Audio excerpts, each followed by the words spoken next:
What's up, guys? This is Steve here, And Ruka. And and Mike, and Mike Circle. Before we start, I have a few announcements that I want to say. The first one is that Paprika Marie is actually officially announced at my college's anime convention. So Woo! I am really happy about that, obviously, because I kind of like Oh, that's helped along with the cool. process with the recommendation and stuff. So I'm happy that she's able to come. Like she's so excited. I can tell like based on like her Facebook posts and Twitter. Like she's so excited to come. And then also with my anime convention, I'm going to be doing some interviews as well. hey, Because I'm going to be interviewing some Ohio idols, and I feel like it's going to be Oh. very interesting because like when I first heard, the funny thing is the girl that's kind of like in charge of this, after I like mentioned Paprika Marie, she's like apparently the Ohio idols wanted to come and join, so she asked me like, Steve, did you tell them about this? I'm like, no. So apparently it's like it's gonna be like a year of idols, I guess. So I'm happy that I get to do some interviews this time. Like I don't have to do anything with translating, so I am gonna actually, it's gonna not take as long, and I still have to release those videos and still translate. But yeah, so that's part of it. So I'm gonna be doing interviews. I think I'm gonna be interviewing a group that isn't idols, You ate all the cucumber, but didn't you? still, I was looking for where the cucumber I'm just went. so happy like no, I I can didn't. I was do eating this the left popularity stuff. downstairs. Can I Like hairbrush? not Hairbrush is popularity, but like Let me get hairbrush promotion. then. And then also, sorry if you can hear my birds, they're loud as hell. But and then another thing is like, I've been wanting to talk about like more like idols on here, more or less like Necroma. So like whenever something Necroma happens, like I want to talk about it, especially like with Witching Hour. Like I want to talk about the Witching Hour like every time it shows. So if that's fine with you, Ruka, we can do that. No, I don't Then mind. I don't mind. I would be happy to do that. But I Okay. want to try watching some more of them too, because I am starting to get into some of the members. So, like I said before, I am really liking Himari. I forgot this. Oh, that's so loud, Mike. But yeah, just I've been wanting to get into more underground idols, and I've been watching some more stuff. So like I've been wanting to talk about more things. But obviously, since this is mainly a 48-46 group channel, it's kind of like hard to do, more or less. But anyways, this is gonna be a very long video. This is essentially part 2 from the other video that we did on Monday, including stuff from this week as well. So it's gonna be long. It's gonna be a long. So where should we start off? Continuing. Let's see. From the last Continuing one. off from last week, I guess we can talk about with Hinatazaka46. They released a radio preview for their song Footsteps. That's going to be on their new Yes. single. So what did you think of that? I like the song. I mean, it's just Hinatazaka's songs in general for the whole entire single, I really like. Yeah. Their songs are really good. I think, like, out of, like, the debut single as a whole, per se, I think this is better than Kayaki's as a whole, because we have Silent Majority for Kayaki. That was the standout song, more or less. Yeah. But all of these songs are just so good. I really like this debut single overall. It is. It's a solid debut single for them. And so, like, Footsteps, I like the song. There's nothing I can say that I don't like about it. So yeah. And this is just the radio preview. This is the only song that so far hasn't gotten a music video yet. So I'll be waiting to see the music video if they do release one.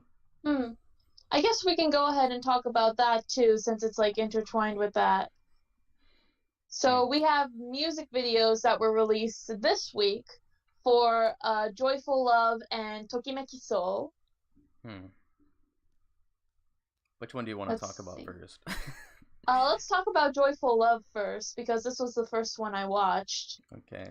This was also And the I first. really liked the visuals in this PV. Oh, I love First off, you got the members in rainbow-colored outfits.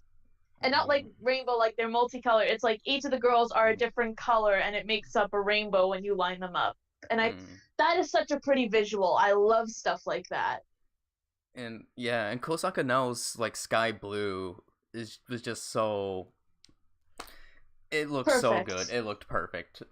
And to mention about this, looks like based on the music videos, Kosaka Nao is the center of every single song. Seems like it. Which is kind of odd, to be honest. So I'm guessing she's kind of she's getting the ace push. I guess to say, probably. But this is only the first single overall, so we can't tell for sure that she's gonna be like quote unquote Techi. But of Hinata. And also what I loved about it is like it took me a while, but I was able to recognize the location of where they shoot it, which I gave you the link to it. It was, let's see, what was it? I forget the name of it. The site of Reversible Destiny, which is a park in Yodo, which is in the Gifu prefecture of Japan. Okay. And it's this park which has all these different like attractions and landscapes. It's really pretty visually to look at because there's all this architecture to it that's like so unique and so pretty to look at. Like the girls are like dancing on a map, and then there's the indoor building where there's like a maze on the floor and on the ceiling, kind of mirroring each other.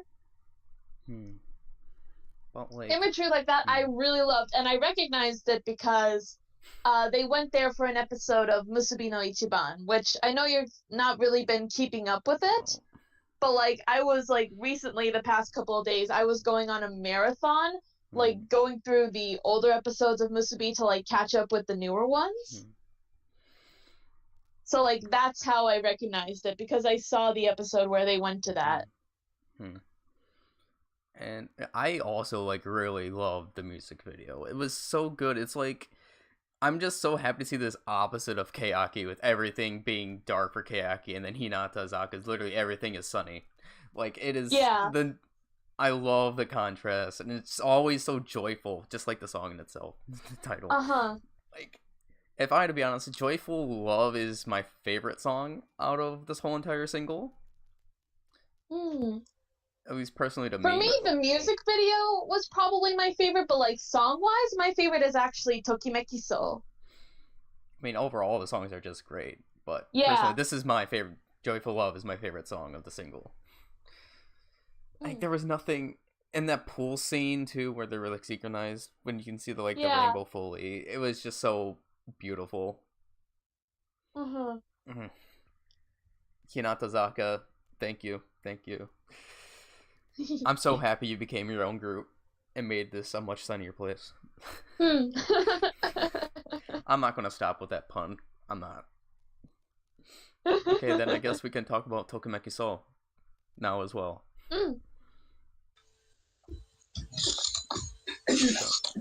So Can I just... Yes, okay, Mike, yes, you can go. It gave me a bit of Keiki vibes in the sense that the music video was kind of like the Getsu Yogi no Sasuka to Kirareta music video, kind of. But it makes sense. The music video did remind me of Keibetsu Shitaita Aijo from AKB, at least within the beginning. Yeah, I get what you mean, but like, it's a different feel from both of those music videos. But the thing I have to like laugh about, it looks like Kosaka Nao is wearing an MG uniform. She looks like she's wearing an MG uniform. Sakaguchi version when? I couldn't. Oh my gosh! I couldn't stop thinking about that when watching the music video. I'm like, why is she wearing a Majiska Gakuen uniform? I mean, to be fair, that's just a common, school uniform. I know, but it just looks so similar, though. I mean, I get what you mean, but, like, not every uniform is an MG uniform. I know, but the color scheme was, like, very similar, though. I mean, I know. But like, I totally get what you guys mean. This is kind of a different feeling, not exactly a feeling of rebellion, like how Getsuyobi or Keibetsu Daijo was. It's less like a feeling of rebellion and just more like this feeling of freeness and liberation. Like, the girls are just able to do their own thing and not hold back. Like, literally, there's a part where they're walking and running on top of cars, which I'm like, that must have been a new experience for them. Well, the way that, like, I saw this music video is how, like, it reminded me, like, when they were in Kayaki, but there was always something light within the darkness, which was the Hinatazaka, because, you know, the darkness was Kayaki, and then they were the light within Kayaki when they were Hiragana, so that's how I saw it. You see them in these different settings, and there's a lot of dancing shots with them, like girls dancing in a classroom or dancing in the streets of a city, which are super pretty, by the way. Because you do see a lot of dark scenes, but like I said, like there's always that light within the darkness. Oh, Steve, there was like a lot of like shade in them. How did you find Mei Mei's solo dance part? Oh, it was so good. I loved it. I loved Mei's solo part. And like the thing where especially with Kakizaki Memi, when she's in that dark alley and you notice that she's like surprised of something.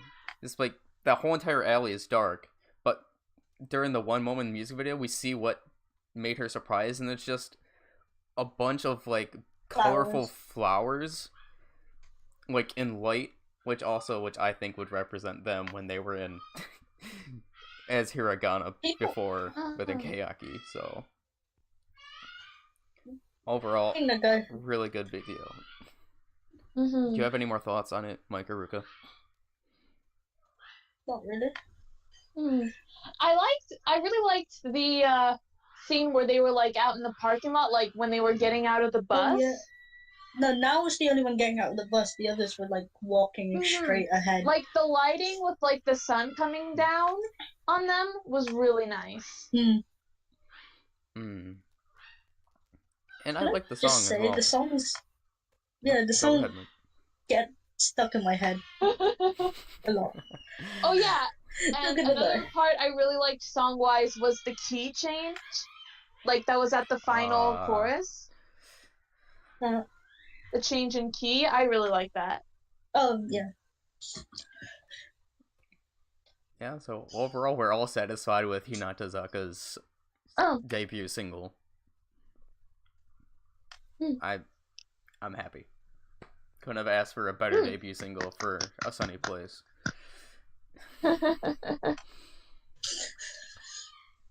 Okay. Then with that, you can talk about the next thing, Ruka. Whatever you want to talk about. Alright. So I guess we can move back into last week. A bit of NMB news. Iwata Momoka announced graduation from the group. I didn't really know her, like, at all. So. Me neither. So there's nothing really I can say. Yeah, me neither. No. Because, like, there's still a lot of members in NMB that I'm not super familiar with still. Oh my god, these birds. I'm sorry. So yeah, she will leave the group in mid-April, so next month.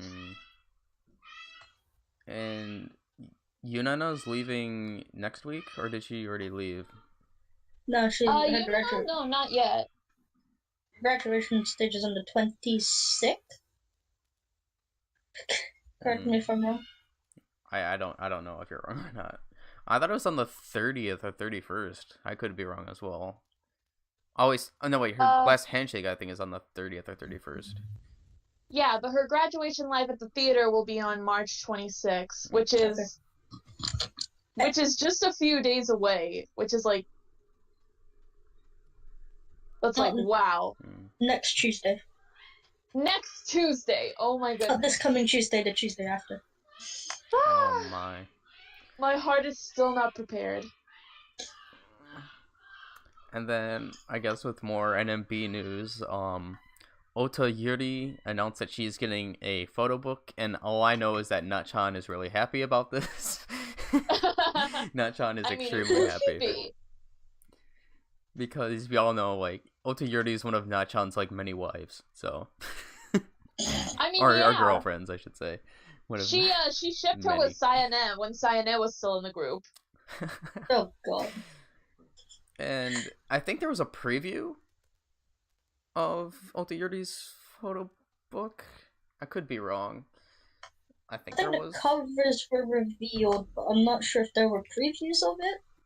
I'm looking on the J Showbiz right now, and it's showing, like, it looks like a preview pic, which she looks really pretty in.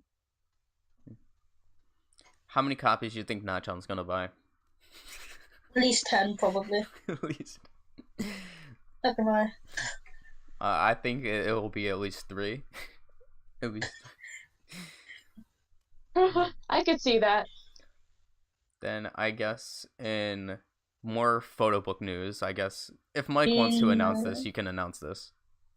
Hi. Oh, hold up. I'm not sure which photo book we're talking about here. The Keyaki one. Yes. Oh. I'm tired for this. Hold on. Where is it? Oh. God damn it, I'm too tired. So, I've got this photo book, and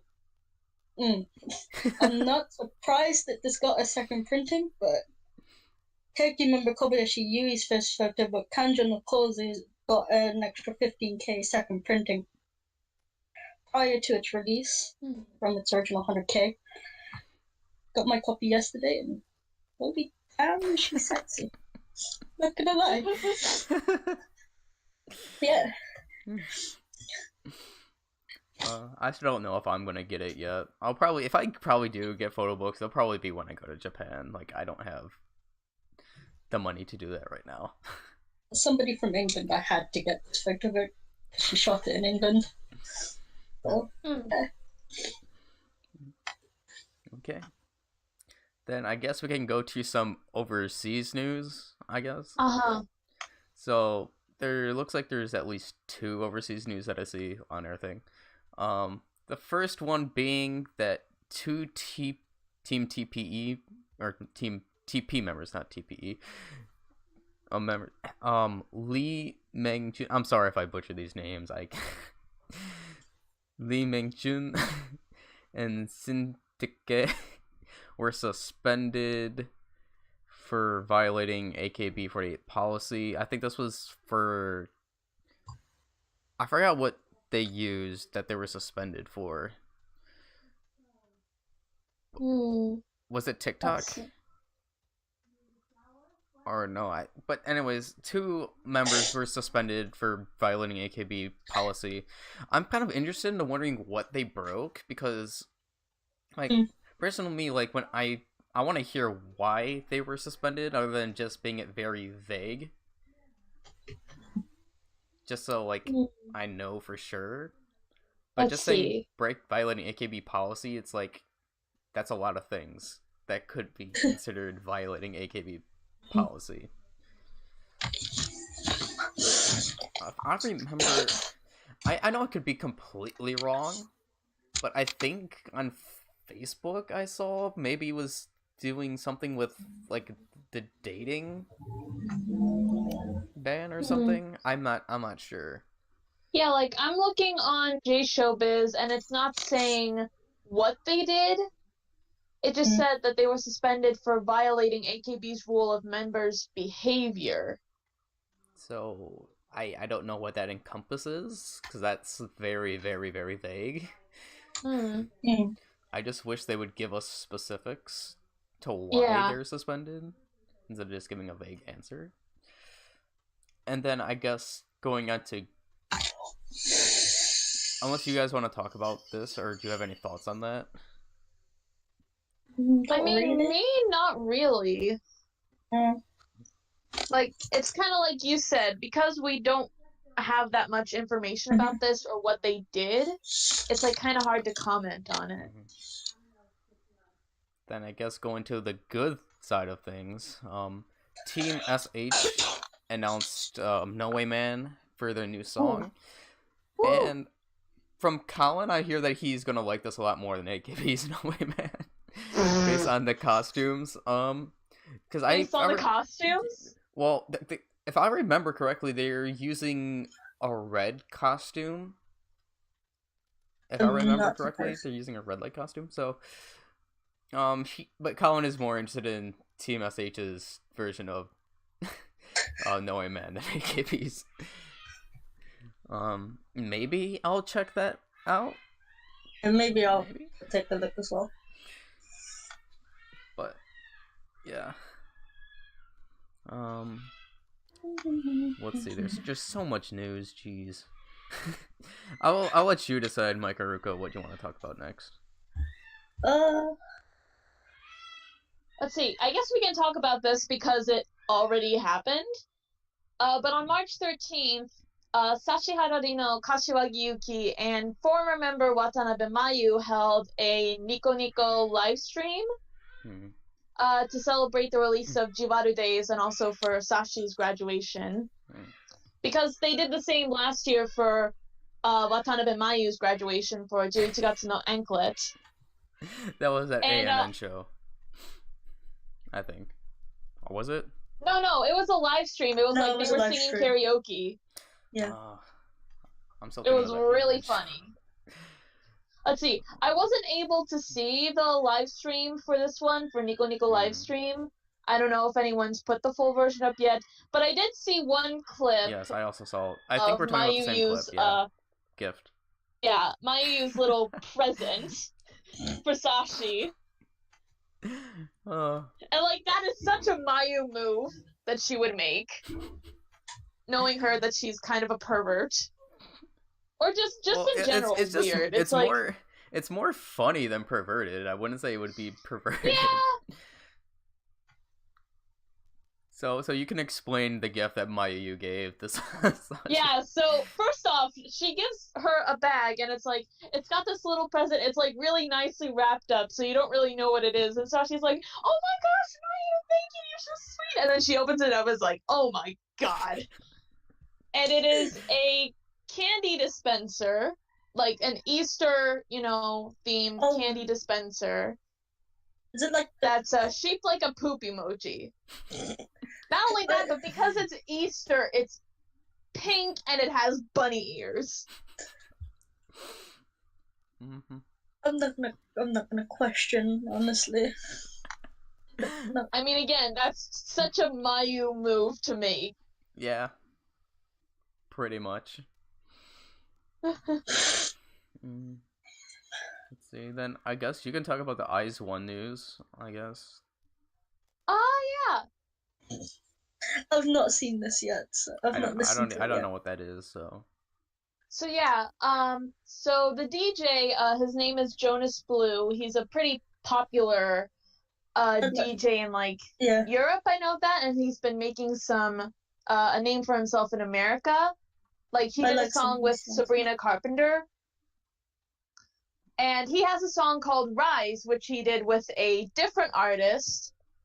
But they recently did a collaboration with Eyes One, and Eyes One covered the song Rise. Interesting. And so there is an audio clip of it on YouTube for the full song.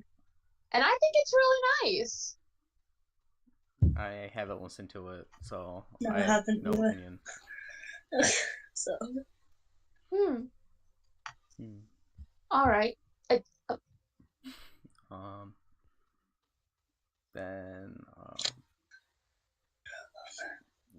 you can talk about that too. I have no idea what that even is. Neither do I.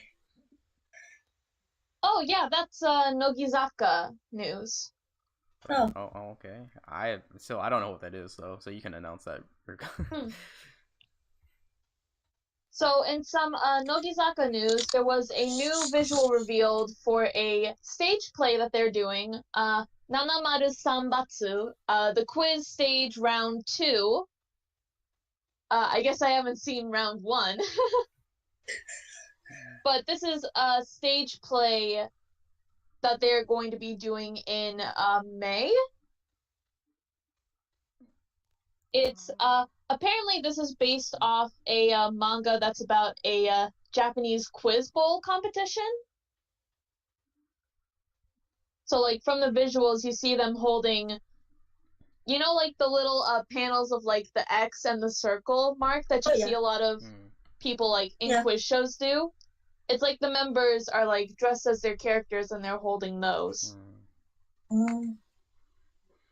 So yeah, that might be interesting for any Nogi fans to take a look at. Some of the members that are in the cast are Yoshida Ayano Christie, Mukai Hazuki, mainly Tamami, and Suzuki Ayane. Mainly third and fourth gen members. Yeah, I didn't even know there was a member named Yoshida Ayano Christie. Yeah, she's a third gen member. Ah!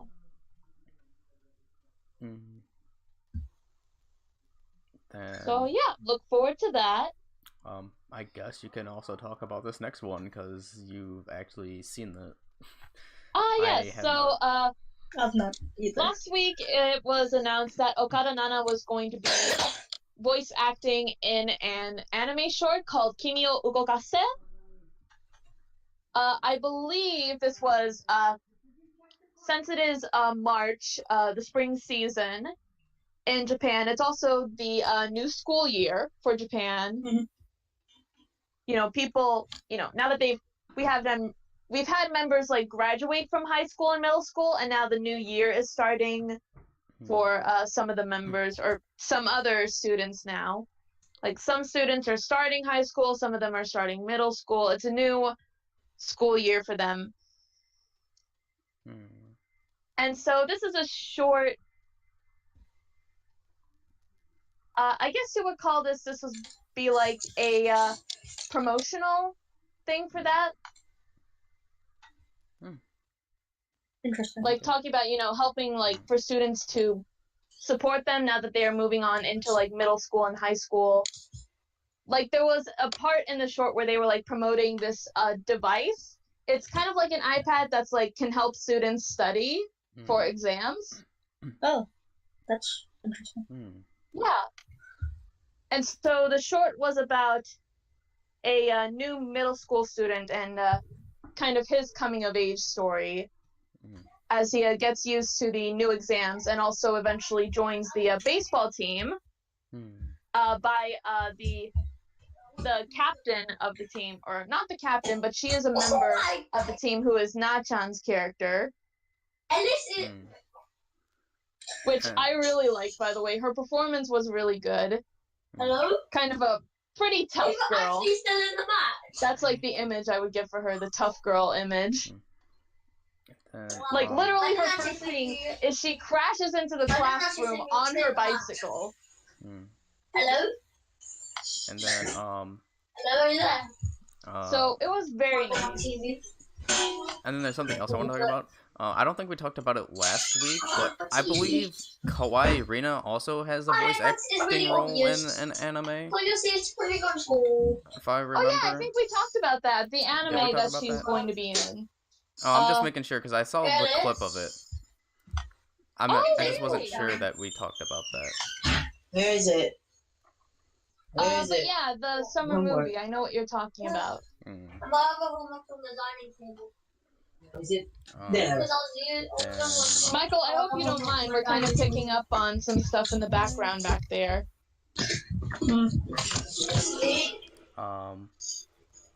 Then I guess I'm gonna skip around here a bit. So Team 8 is going to release their 5th anniversary photo book. Interesting for Team 8 lovers. You guys can go pick that up. I know that I'm not, but go ahead and pick that up. And also, Ruka, yeah, that's going to be released on April 8th, funny enough. Wow. And also, I saw that clip of the Team 8 members trying to speak English for their catchphrases that you sent. Yeah, that was on their variety show that they do. I'm laughing because Suzuki is an MC there. And we all know that Suzuki is on Nogi Eigo, so That's right. it's kind of funny to see how like he's involved in stuff that like speaking English. The thing that caught me off guard that I didn't even realize is that Beatty is 22. I'm like, really? Yeah, it's like whoa. When I did not know looks that. Really young, right? I did not know that Beatty was 22. Yeah, it's true, Michael. So, Okabe-rin is 22 years old. So like that caught me so off guard. I was like, what? But it was funny trying to hear the members speak English. Yeah. 1 second. You can go on with things. All right. So this was some stuff that excited Michael a little bit. So Saito Asuka from Nogizaka flied to London to appear on a TV show, Another Sky. Let's see. I wonder if that's aired yet or not. Michael, do you know if that episode of Another Sky has aired yet? It has, but I need to see it. Ah, okay. So it has aired already. All right, once we find it, we'll have to check it out. And what else? Oh, you were just talking about Another Sky. Okay. I muted myself, so you won't hear anything within the video. Oh, okay. Through my OBS, so just to let you know. And if it somehow goes through, I'm so sorry. Then okay, you talked about Another Sky. So in some serious news, I guess, Iwata Karin got into a car accident. Former AKB member, but she 12th gen. I'm not sure. Yeah, I believe so. 12th gen. So she got into a car accident last week. If I remember, she broke some bone. If I remember. Yeah. So I'm really hoping for her to get a speedy recovery because I know a lot of people liked Iwata Karin back when she was in AKB.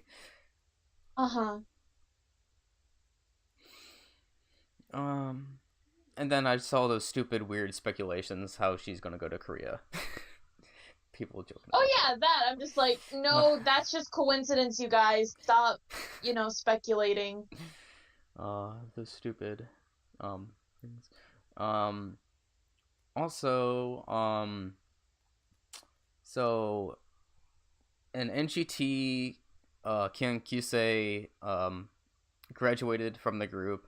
Hagiri Luna. She is the member for whatever reason went on a self hiatus because I know there's something with her mom, like either it was her or her mom like put her on a hiatus for violating some sort of rule or whatever, if I remember back a couple months ago. Some people are also speculating that she was involved with the Mahahon situation. Yeah, I think 48 Talk was talking about it too. Apparently they were like putting her resignation like on hold. Like she wanted to leave the group sooner, but they were kind of holding on to it for a bit. Because I remember when she first announced her hiatus, I thought it was suspicious timing. Like, I can't lie about that. But she's now graduated from the group, so there's nothing much I can say. Like, I didn't follow her, like, at all, so I have no idea who she was. I just know that she was a NGT 2nd gen member. So, yeah. Then you can talk about the couple SKE stuff here that we have. Oh, all right. So, SKE is going to appear in NHK World Japan, specifically the Ramen Club, the Ramenbu. Yes, more titty, hopefully. Hmm. So let's see. Let me pull that up. Do you know when it's going to be airing? No, if I remember, it's going to be airing in April. Around April 10th, I Let's think. see. I could be wrong on that. It's going to air in May, actually. May the 6th. A whole month off. May the 6th on NHK World Japan, and then May 11th on NHKBS Premium. Now, hopefully, since this is going to be on NHK World, it will be up on the international website. It kind should of be. like how the Railway Travel Journal was when Matsui Rena was on it. How like people could watch that internationally. I think it should be, and I think it will. Should and will be. But if you guys have cause I used to have a thing called TV Japan through my TV provider, but I don't anymore. So I used to have NHK World. So like I used to watch like Kohaku and stuff there. But if you have NHK World or like TV Japan, go ahead and watch this. Because I know it should be on for you to watch. Let's see. I do not have it on my TV provider, so I'm gonna try and watch it on the NHK World website. I may have it when I go on holiday. Oh, okay. Okay. I mean, I'm kind of excited because I like ramen, so I think I'll watch this show. Are you okay? Yeah, Mike? plus the Ramen Club is like one of the more popular clubs in SKE. Like, they have the collaboration with Tokai Walker, because there are a bunch of members in the group who like ramen. And they had their own cup noodle collaboration with them. They've appeared on the Tokai Walker magazines. There was a Musubi episode that had some of the members, like Churi, for example. Also, Sugawara, Mizuno Airi, and Nomura Mio, it had them eating ramen. And like some of the ramen looks really yummy. Like, I want to go. I forget the shop's name. I don't think it was Ajisai. Was it Ajisai? But like they had a soy sauce ramen that looked super yummy, and I want to try it. I think I'd try it. Like I've only had instant ramen. I've never had like the authentic, shop made fresh ramen. Authentic ramen is so good. I like the spicy ramen. Because I like spicy. I'm a spicy fan. But anyways, you can go on to the other SK news. All right. So this is a former SKE news. But Deguchi Aki is going to hold a birthday live on March 24th. And there are a couple other former members who are set to make appearances. So Sato Miyako, Hiramatsu Kanako, and Furukawa Airi are going to make an appearance. Irene! Yes, Michael is very happy. I hope there will be like a live stream or video footage of this because, I would like to see it too. And then, Mike, you can go ahead and announce the other Kayaki stuff that we have not talked about. Hold on. Because you are the Kayaki guy. Okay, then I guess we can talk about the... Oh, okay. Whatever you guys want to do. Ruka, you can talk about the Mariko thing, I guess, while we wait. Okay. So, Shinoda Mariko was cast in season 2 for the drama Hana ni Kedamono. So, there are probably a couple people who may have seen this because Iriyama Anna is in the cast for this as one of the characters. That's right. I've only seen episode 1 because they have it on the official website on YouTube. Let's see, the lead girl. Oh my gosh, I have to remember her name. But I recognized her because she was one of the cast members for Death Cash, the drama that Jurina was the lead of.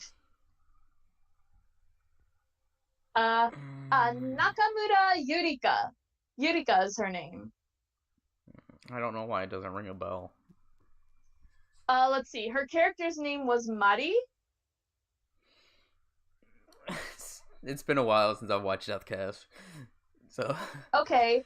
Oh, she's in the live-action Kakegurui drama. Eh? Yeah, her character's name is Igarashi Sayaka. Does that ring a bell? No, I don't know why that doesn't ring a bell either. Sayaka. Oh man, which character is that? Sayaka Igarashi. It's been a while since I've seen Kakegurui. I believe she's one of the student council members. The one with the ponytail. Oh, okay. Her. Now you kind of get an image? Yes. Okay.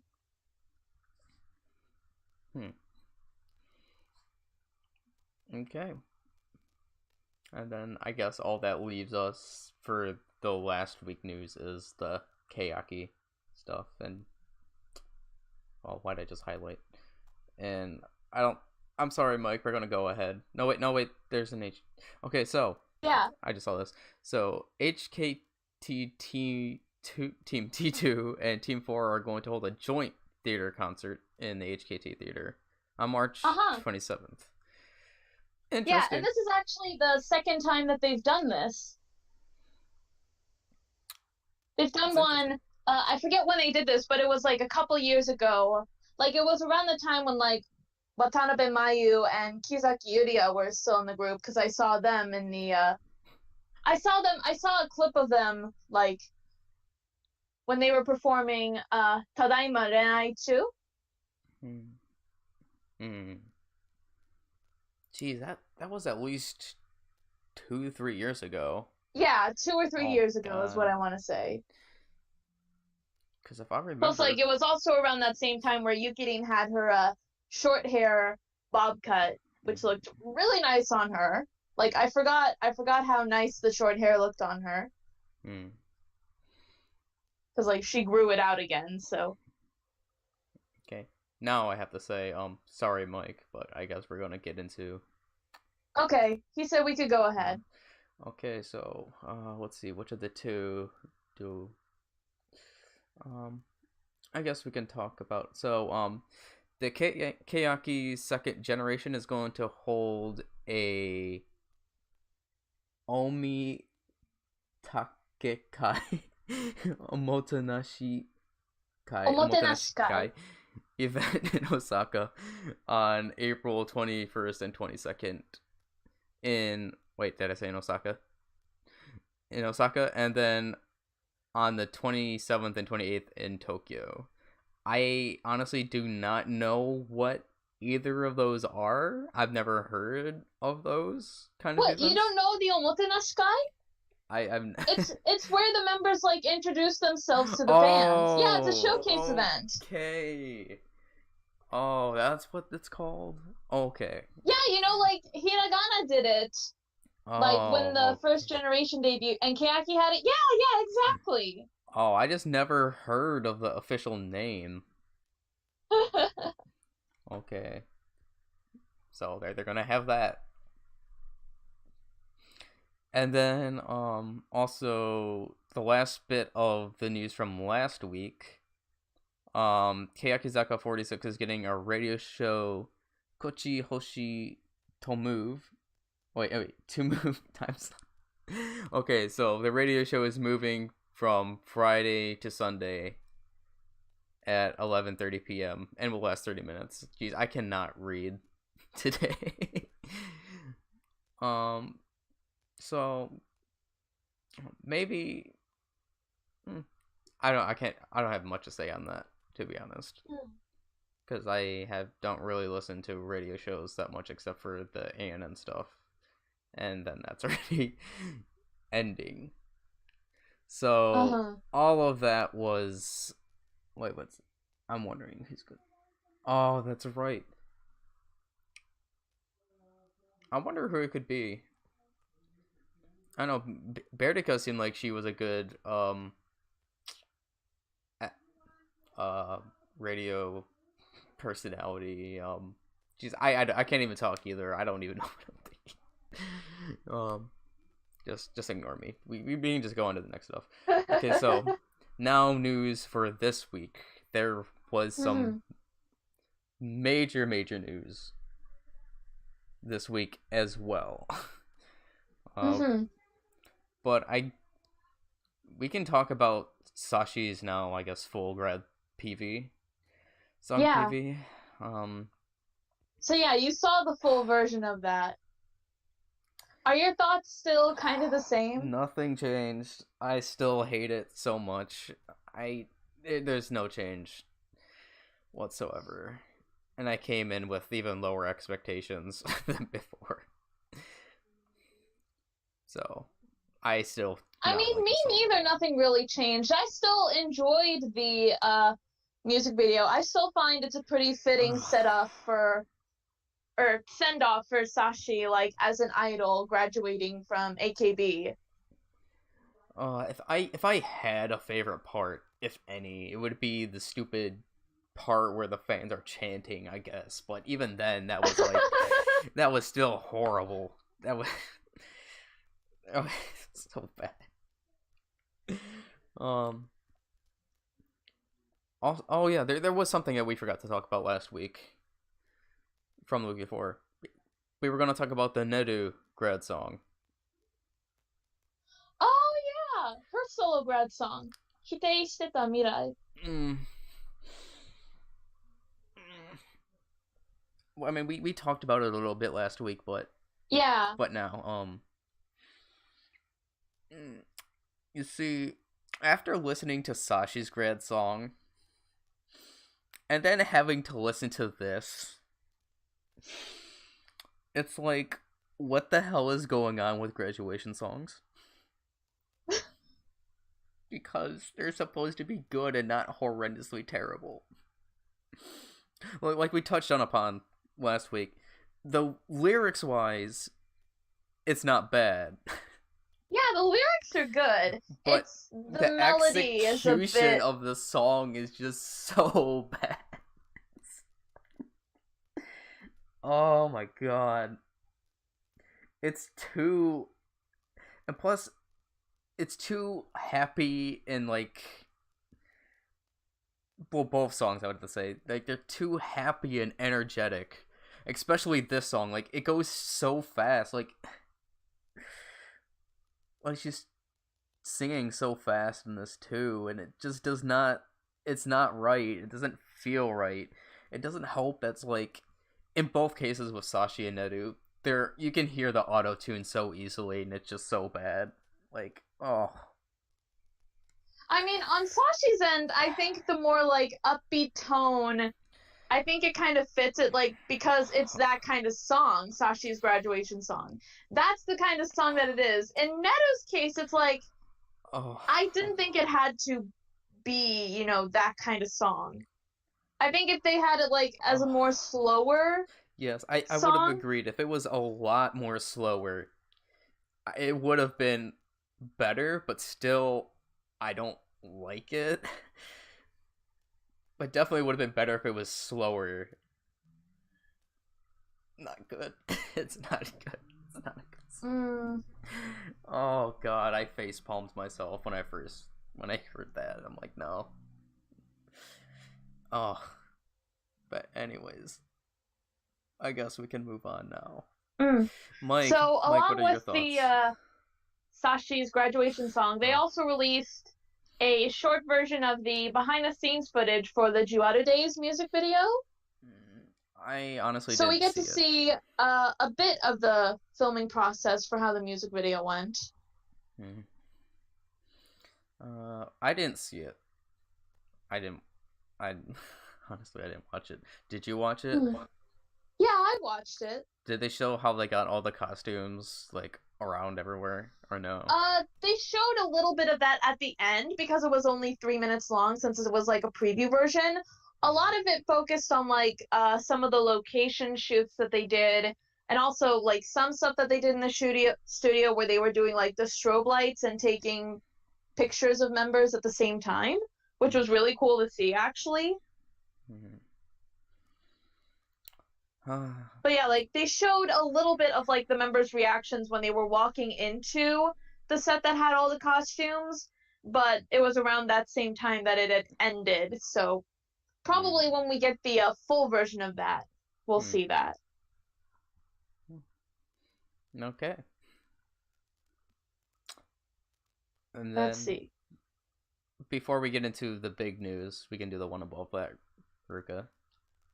Okay. So I was gonna ask if you wanted to touch upon this because it's pretty big news. I mean, it is, but I'll get to this. I'll talk about this first. Just a little bit minor news. So, okay. Minarune is releasing her first photo book. Woo! I don't know if the title and date were announced for it, but I don't think so. I am somewhat looking forward to this because Minarune is one of like the mature members, so I feel like she can do like more risque stuff, I guess. Probably not along the lines of what Kato Rena did or Nagao Maria what Dasu did, or Dasu. But I feel like it could. I feel like her photo book will be a success.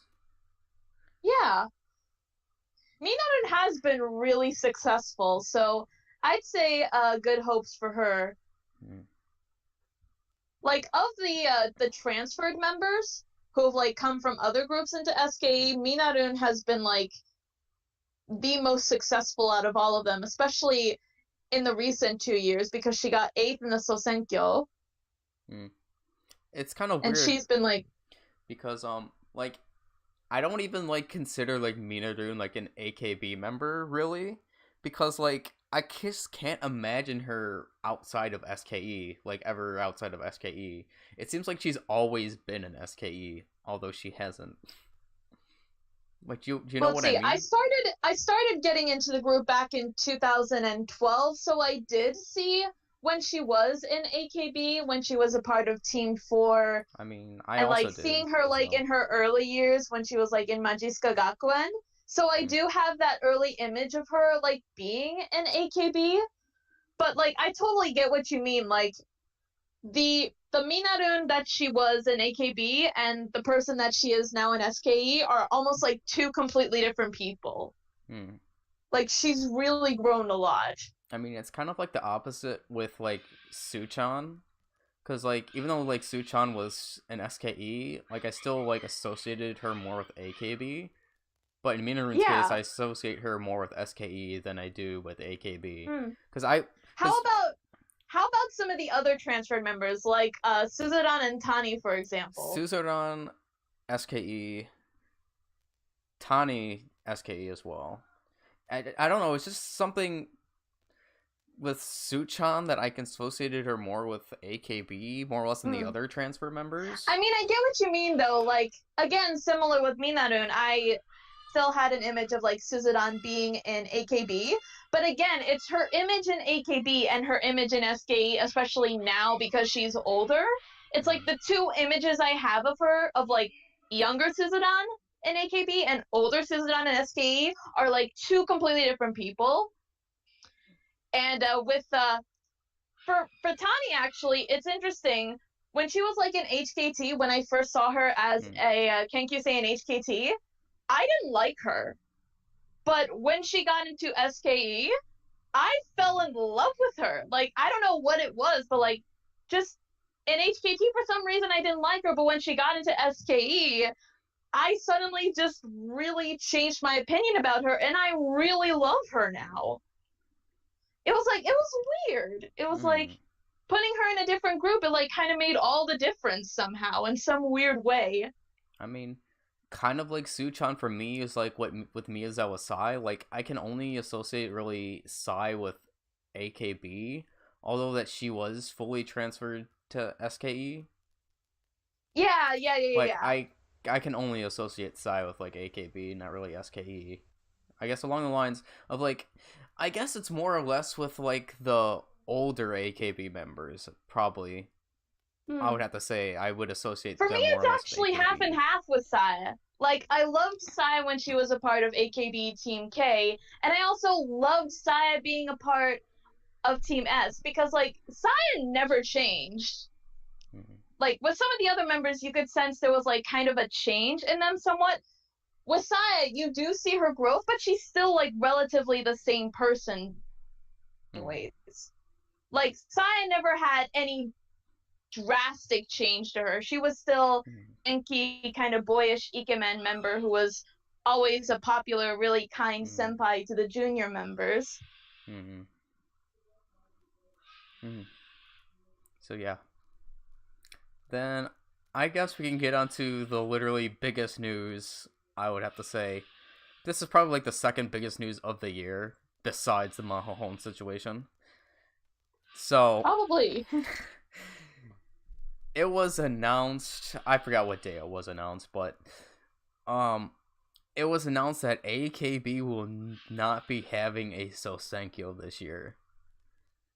Which was it's really surprising because this is literally a traditional event that AKB it's been around for 10 years. And now it's leaving.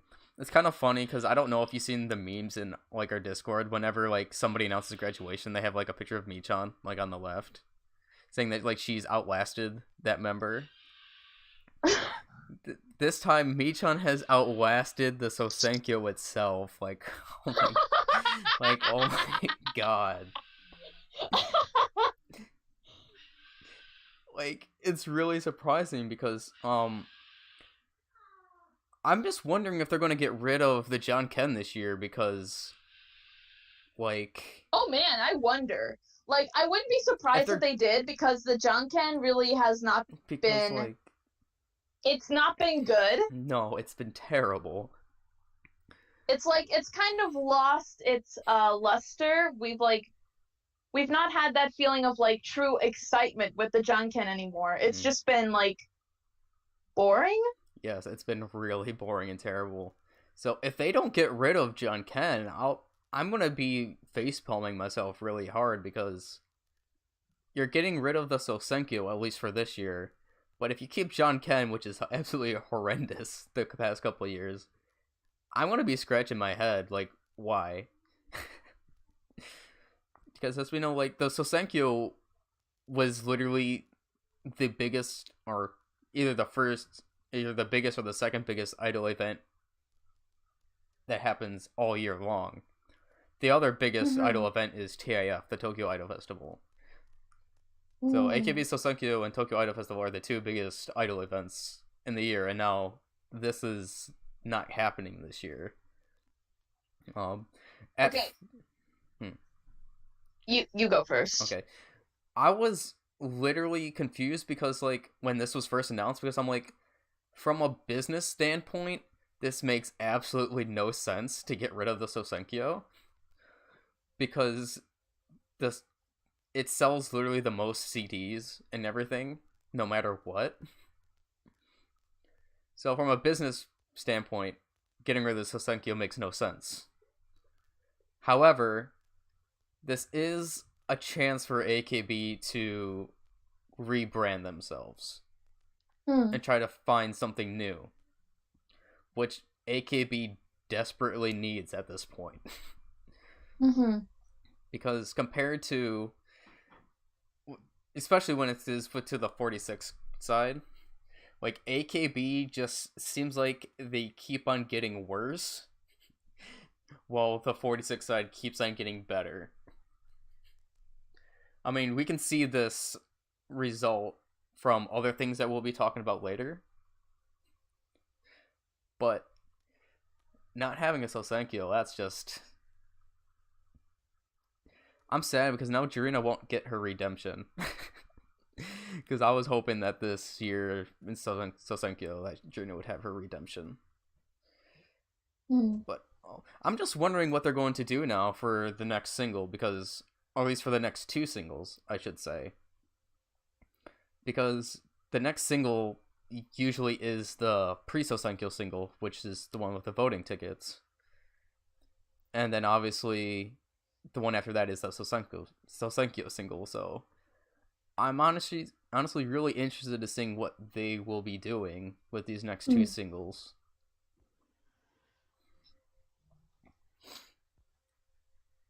So I have a couple things to say about this.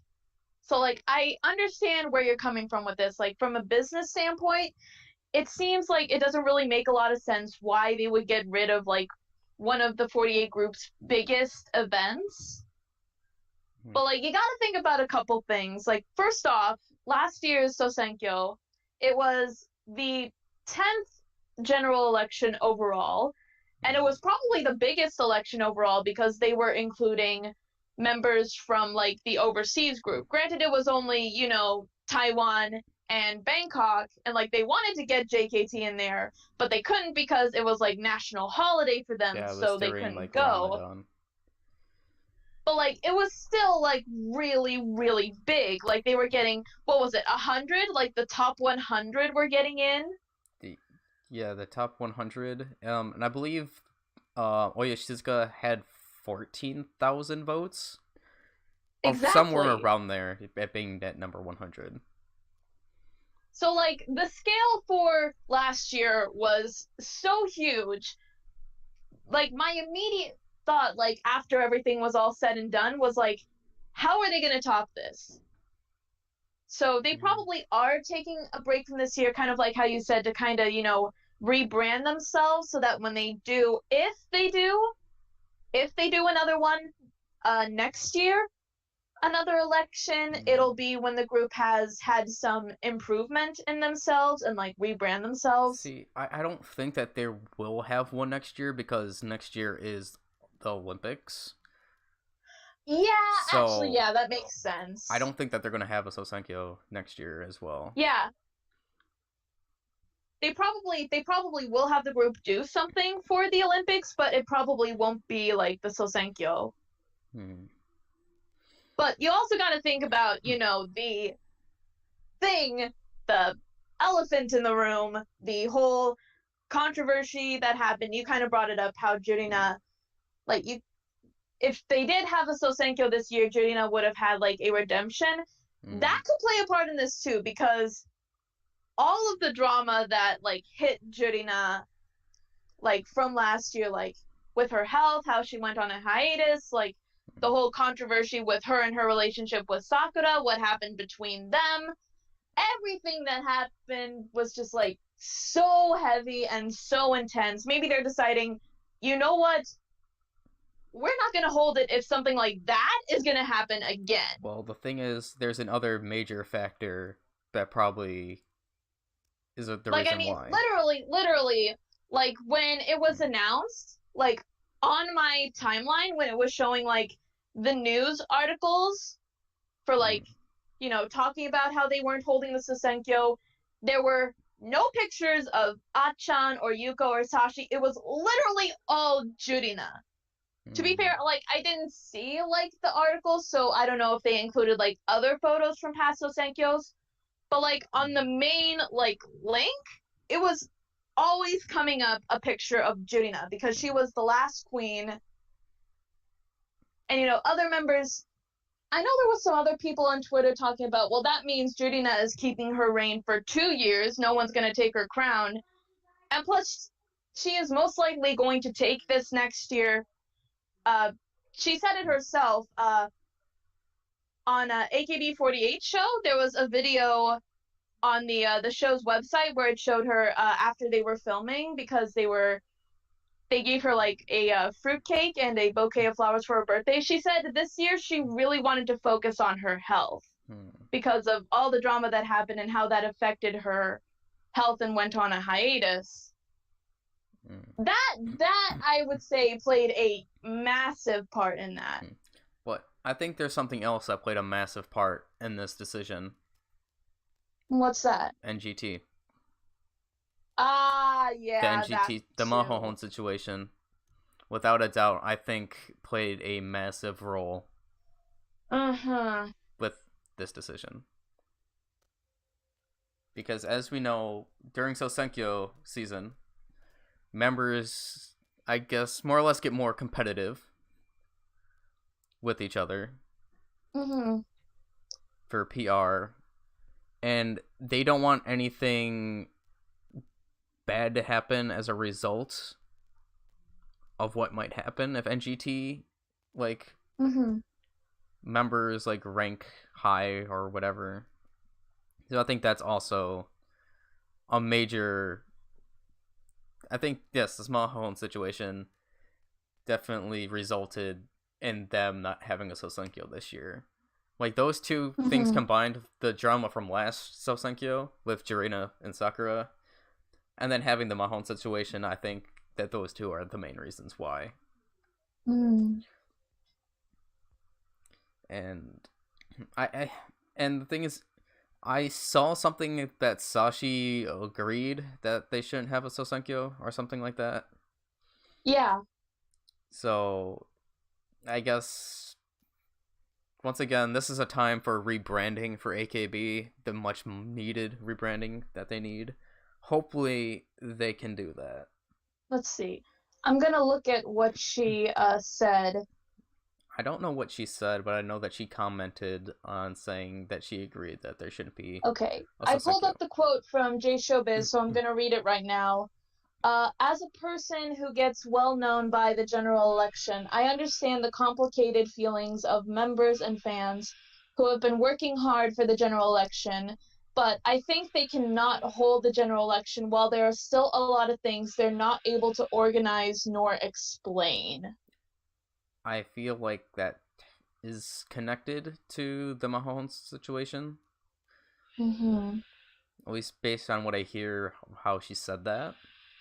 Yeah. So, yeah. And then I guess as a tie-in or whatever, let's talk about the other news with the Mahone situation. So, earlier this week, there was an interview or something along the lines of that with one of Mahohone's relatives, stating that Mahone was considering leaving NGT. And once again, we've talked about this before in previous news videos, but like we can easily understand why and accept if she left NGT. But at the same time, it's like if she leaves, this would be all for nothing, essentially. Like everything that is happening right now will be kind of like all for nothing. And it would be fully like swept under the rug, essentially. So it's kind of like hard to say what is the best path to take for Mahone at this point, because even Mahone said herself, like, if she leaves, nothing will change at all. So I think that she should stay within the 48 groups, like us and 48 Talk have talked about. I think that she should still be in the 48 groups, but I don't know. What are your thoughts, Ruka? Again, it's really hard to think about. Like, again, I would understand her feelings if she doesn't feel safe, if she does consider leaving the group, then I would totally understand her feelings. But I really don't know. Like, with the current situation with AKS, I guess, like, because the agency is playing like a big part in this whole controversy. So like I really don't know what to say about that. Kind of like what you were saying, it's hard to tell what the the correct solution would be for this situation.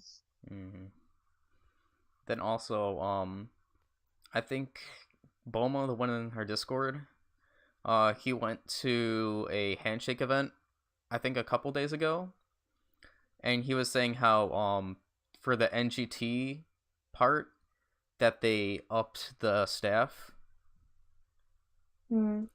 in that room, to make sure like everything's all right. Just so nothing. I don't really know, but I just know that they upped the staff during the handshake event So like the for NGT. security? Yeah, the security, the Oji-san's staffing was increased for NGT. Hmm. Mm-hmm. And then I guess we can continue the NGT stuff. I guess right now. So NGT's Nigata Friends is ending at the end of this month, which is literally in a week. Hmm. This could be from sponsors being pulled. I'm not Yeah. sure. But that's ending. Although again, it could also be in line with like the other shows that are ending. You know, just with the new season coming in, maybe they're gonna have room for like some new stuff. But like NGT no Niigata Friends, I haven't been following, but I don't think it's actually been airing for like that long. At least like as long as some of the other shows. I don't think it's been airing for... Maybe it's been airing for at least a year. I think. Let's see. I think I'm not sure on that, so you can take that for a grain of salt. Well, Let's see. It started airing in January 2017. Okay, So a it's little been over 2 years. Okay. Then do you want to get That's to... actually, now that I think about it, Go ahead. I think around 2 years or so. I think that's around the same time that Musubi has been airing, like for 2 years at least. So I guess it's a pretty fair run.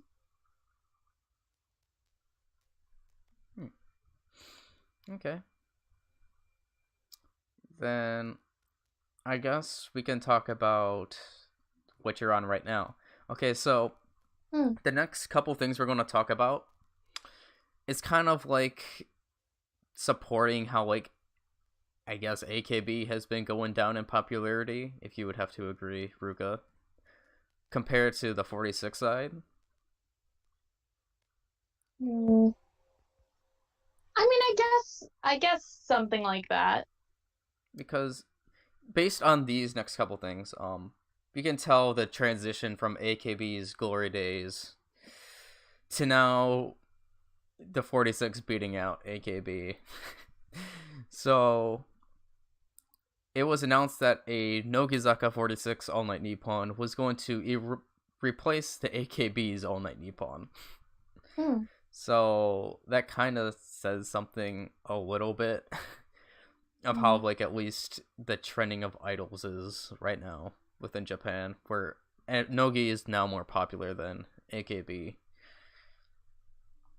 Let's see. The way I would put it, because like AKB is still like one of the biggest groups in Japan, the way I actually put it, they I think it was either like Derek or Colin, one of them said this on 48 Talk. It's not that they're not popular, it's that they're not relevant. Yeah, that's more...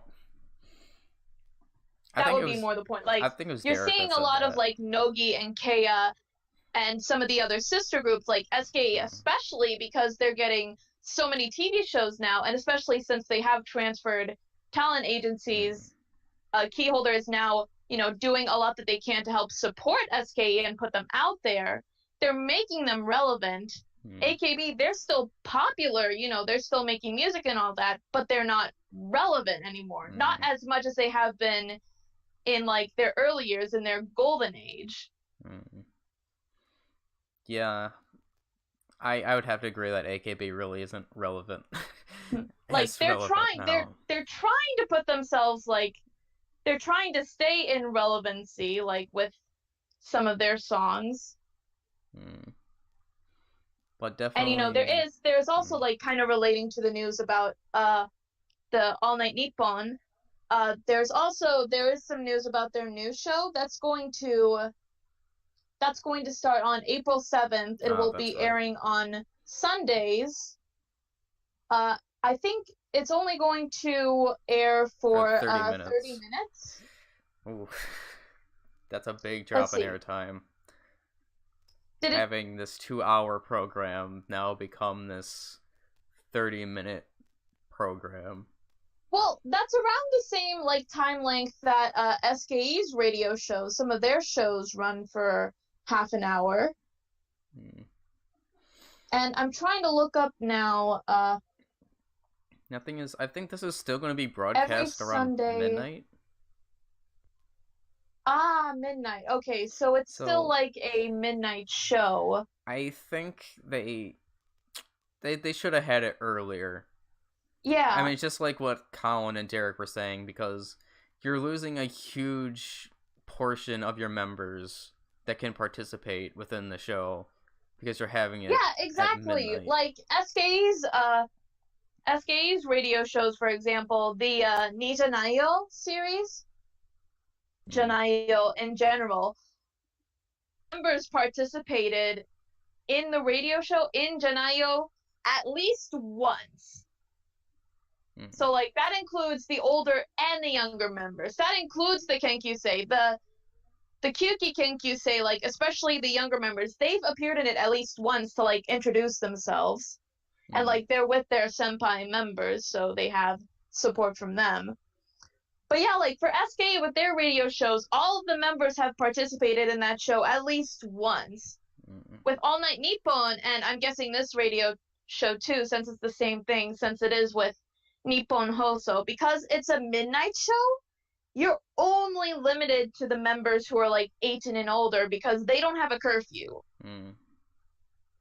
So I think it would have been a lot better if they had the show air on an earlier time slot so that you could have the younger members participate. Because if I remember, the curfew is like 9 p.m. for the younger members. Like, I'm not sure if it's for the under 17. Well, obviously for 17. But I just know that one of the curfews is 9 p.m. in Japan. So if they would have had the show at like maybe 8 p.m. JST. I mean, heck, it's not just for idols. It's like just for minors in general. Yeah, but just for minors in general. But still, if they would have had the show like at 8 p.m. JST, it would have been a lot better because this is only a 30-minute program. So that means the younger members, for example, although like the member that is being massively pushed, Yahagi Moeka, she could have appeared on the radio program. Or just all those like the young talented members like Fukuoka Sena. And, like, you don't even have to make it an evening show. You could make it a daytime show. Well, you also have to think about, like, they're also go in school as well, Ruka, so... Yeah. Now that you put it like that, yeah. So an evening show would have been a lot more suitable. But still, like, you're losing a huge demographic of your members, especially the young talented members that still aren't 18. And there's like, a ton of them.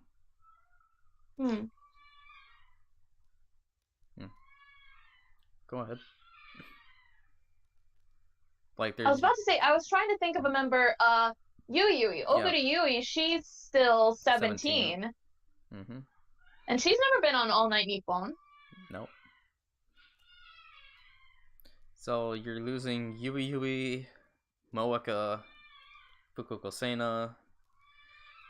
No, Fukuoka Sena's been on All Night Nippon. She has? Yeah, she has. She's older than Yui and Moeka. She was actually, for this year, at like the start of 2019, she was chosen as All Night Nippon's push girl. Like, they were going to promote her and push her. Like, even though it's ending, it's like, she even talked about it on, like, the recent one. Like, I've only been on, like, 2 times this year, and suddenly the show's ending? Oh, I thought she was still 17. yeah. No, she's I want to say she's my age, or at least a year younger than me. Really? Seina Fukuoka. She's 18. Yeah, she's 18. Okay. Yeah, her birthday is in she was born in 20,000.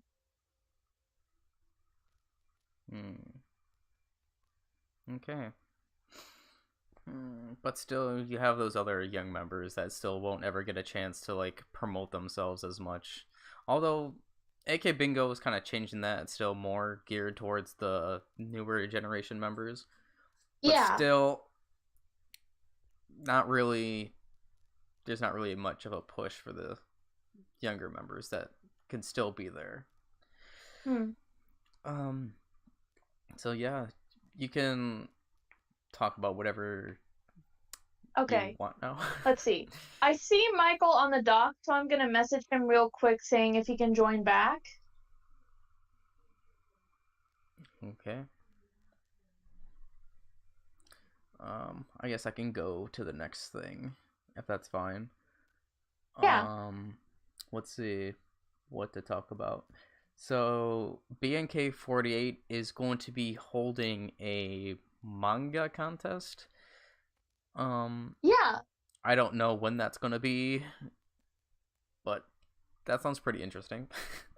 Let's see. I'm going to pull it up real quick, see if any new info has come up. Let's see. On J Showbiz, they don't really have too much information about it either. Like, just that they are going to hold a short manga contest.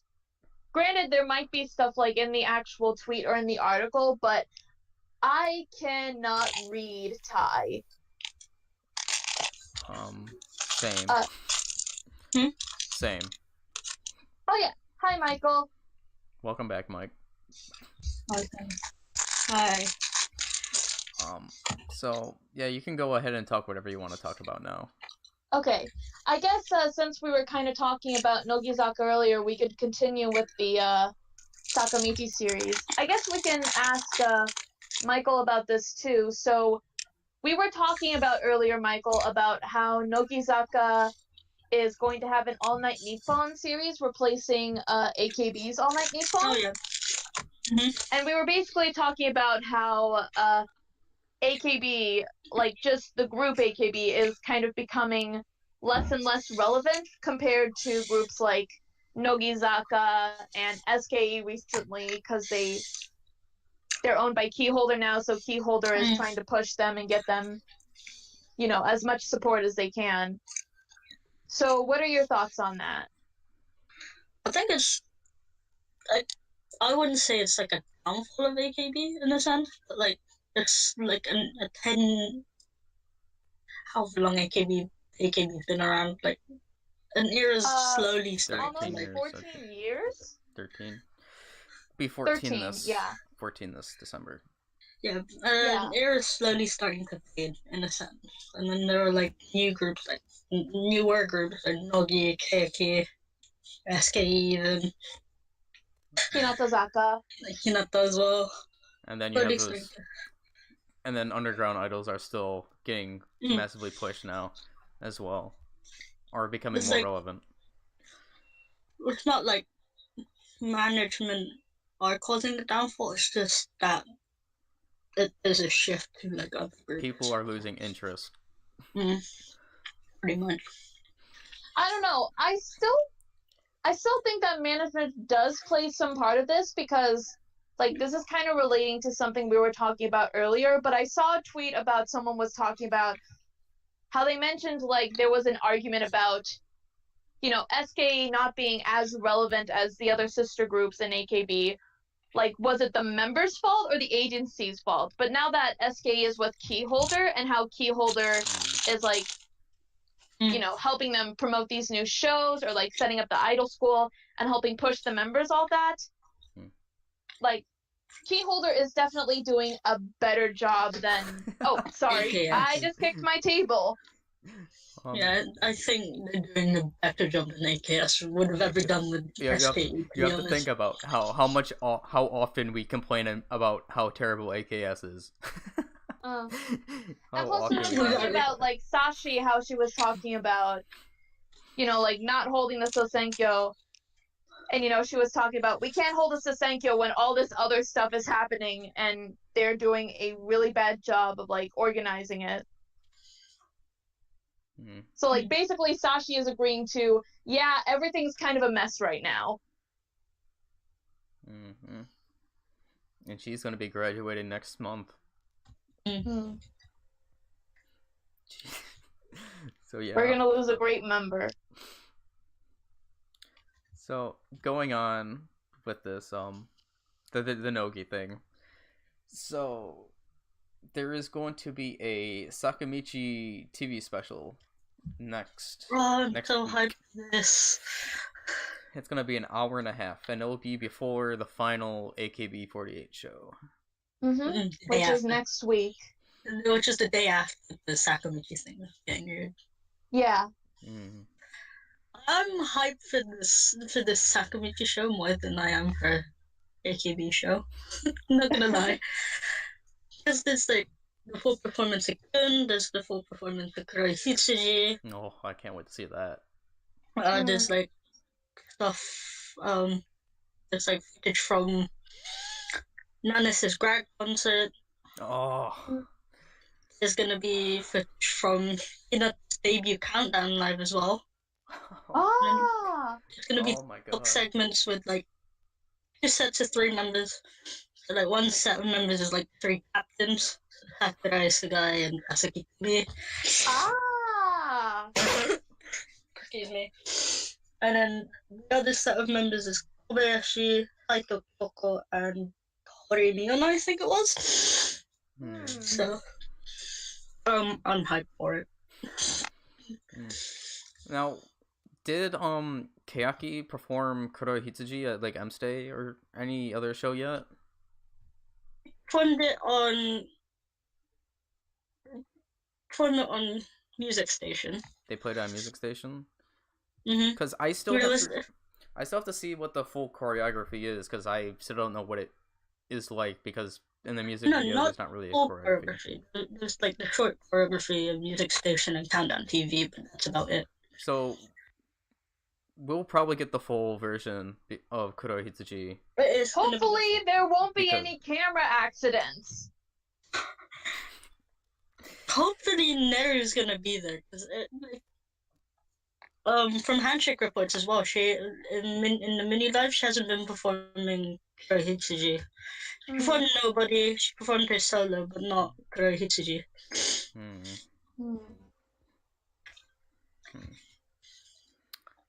Okay.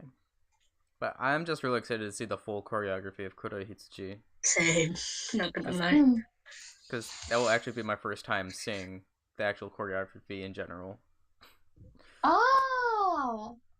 Because like I was saying, like you can't really get what the choreography is like based on the music video. I mean, there's some parts that look like choreography. Yeah. But you can see what it's like fully like. And do we know... Oh, wait. I wonder if Techi is going to be performing it as Sunter. Probably. She's slowly been regaining spark that she used to have. So, like, in 2017, like, her face was... Now it's like... Yeah. Not ridiculous. And then... something interesting that I heard about in the news is that AKB is holding a spring festival on April the 27th. Obviously, they're losing the Sousenkyo, but maybe this will become a yearly thing. Maybe. Who knows? Do we know what the spring festival is going to entail? I'm gonna pull up the article for this right now.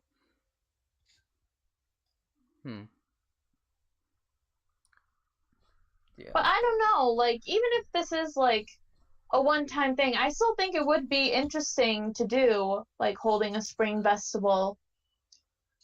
I mean... Okay, So it's going to be a concert in Yokoyama Stadium. AKB48 group Haruno Live Fest, and it's going to be on April the 27th.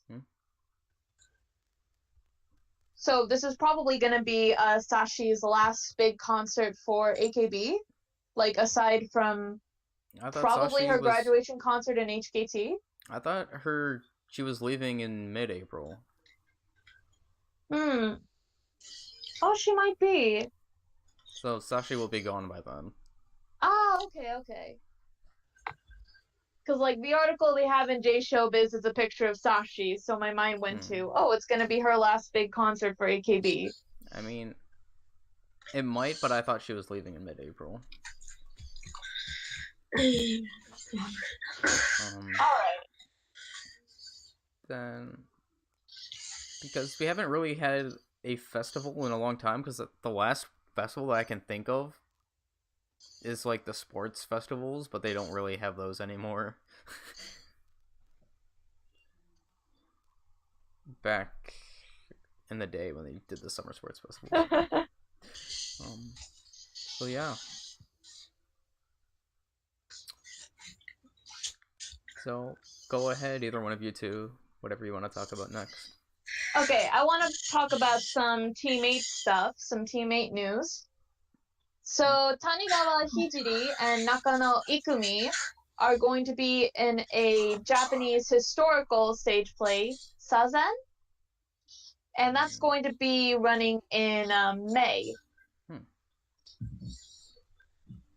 So that's going to be interesting to see. I hope we'll get like some like footage or some images of that, because I do really like Ikumi, and I like Hijiri too.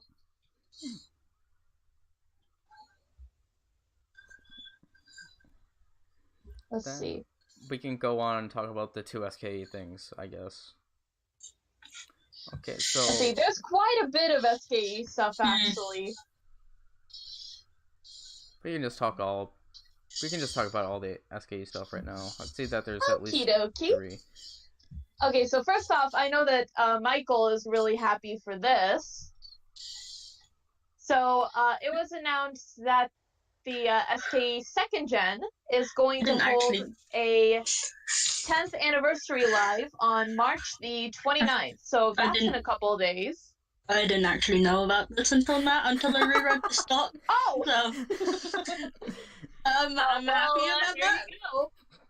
As a 2nd Gen fan, I'm really happy about this. So. I so know... yeah, they announced this on a special showroom. Oh, I missed that too. Yeah, that's what it was. That's what it was. It was announcing the 10th anniversary live for the 2nd Gen. I'm sorry if this is a weird question, but was Yua Mikami a 2nd or 3rd Gen member? Oh, I think she was. Oh no, she was a 2nd Gen. So she's gonna come back and perform. Do you think she will? Do you think they'll bring back some of the 2nd Gen members that have graduated? Probably. Yeah. I mean, like who else? Who else is a 2nd Gen member originally? Iron. I mean, yes. Hold on, I'm gonna pull it up. Since I'm on stage 48 already, hold on. Yeah, me too. So let's see. Wakabayashi Tomoka. I remember her. Akaeda Ririna. I remember her.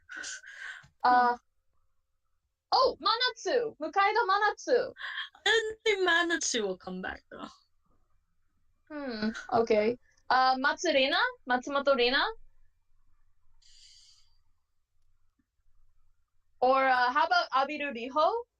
Oh my god, I can just imagine Abiru Riho and Yua Mikami on the same stage again. Oh my god. That'd be an interesting combo. Ishida Anna? Oh, I kind of hope Anya will come back though. Oh yeah. Yeah, I still remember that. Oh, Kato Rumi? I want a lot of these members to come back. Yeah. It was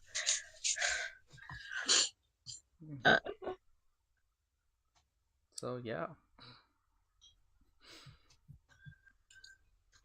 We're all excited for that, obviously. And then... Okay. So another news from SKE, they announced the results for the Passion for You commercial senbatsu results. So we are likely gonna get a B-side for this in the next SKE single. Most likely. So I'm going to announce the top 16 members who have made it. So 16th is Matsumoto Chikako. Woo! 15 is Sakamoto Marin, Team S. Ooh, Marin. 14th is Hidaka Yuzuki. 13th is Nojima Kano. Woo! 12th is Shirai Kotono. 11th is Takayanagi Akane. Churi is 11th. 10th is Ota Ayaka. 9th is Aoki Shiori. 8th is Gotorara. Woo! If she gotten one more spot, she would have been in the Kami 7 for this. In 7th place is Sugawara Maya. 6th is Takeuchi Saki. 5th is Kamata Natsuki. 4th, this makes me happy, Kumazaki Haruka in 4th place. Woo! 3rd, Arai Yuki. 2nd place, Oba Mina. And 1st place, once again the center, Ego Yuna. I really wanted Arayuki first because I know how much Arayuki loves Passion for You. There is actually a bit of a difference between Arai and Minarun. So Arai, she got 873,071 votes, and Minarun got 1,207,683 request votes. God. It's that Minarun push! We were talking about it earlier, Michael. Minarun is one of the most successful transferred members in SKE. I was there when you guys were talking about it. That was muted, probably, but...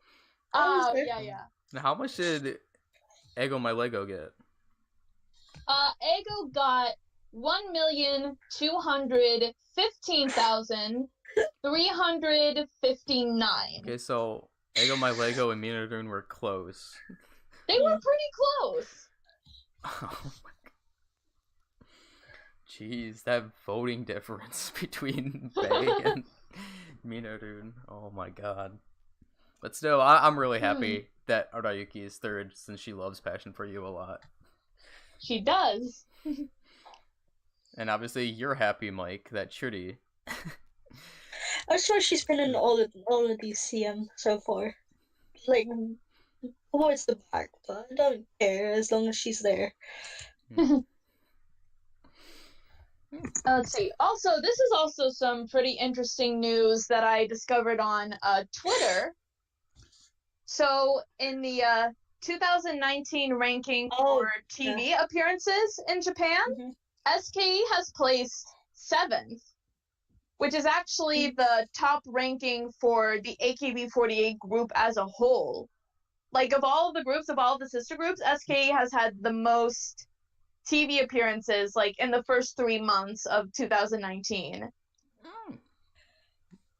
And, let's see, at the same time, Dasu placed 21st as, an individual member. Because, the Sousenkyo winning 2nd place, she got a lot of TV appearances after that. I'm not surprised. I believe Sashi was also in the ranking. I want to say she was definitely on the higher markings because she's been super relevant in Variety as a solo member. Does it say where Nogi or Kayaki ranked? Because I feel like Nogi, especially, I feel like they should be high. Let's see. I'm gonna look real quick for that article. I wonder if I retweeted it. Oh, watching some SR. No thanks. No. Nice. Is it good? Yeah. I don't know. First time I got about those kinds of folks, especially with the sticky attitude. I definitely want to say it was like maybe in the 10s. So they even appeared more than Can Nogi? you not touch that? What is it? That really surprises me. It's not mine, but don't touch it. But yeah. Okay. And then there's one last SK news. Uh-huh. Okay. Let's go ahead and talk about that. Alright, so SKE and some of their sister groups are going to hold a special event for the keyholder share owners. And it's interesting how I saw, like, the article in J Showbiz word this. They worded it as the SKE group. Like, SKE and the other sister groups, like, including AKB. That is kind of weird, because it's a key holder thing, so... And the other groups aren't under key holders, so... I mean, SKE is, so that's probably, like, why they're the main, but they're also, like, promoting the other sister groups. So, it reads in the article, to attract more people to invest, SKE's holder key holder announces a new share owner special benefit system on its website. That key holder will have a collaborative project with the AKB48 group owner AKS for its share owners. That their idol group SKE48 and its sister groups AKB, HKT, NMB, etc.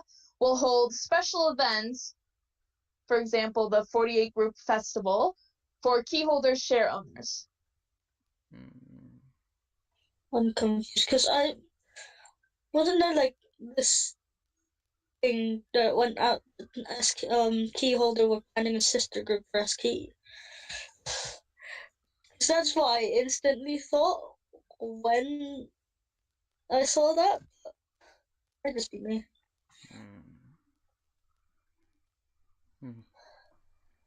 So, yeah, it's interesting, nonetheless. It's interesting, nonetheless.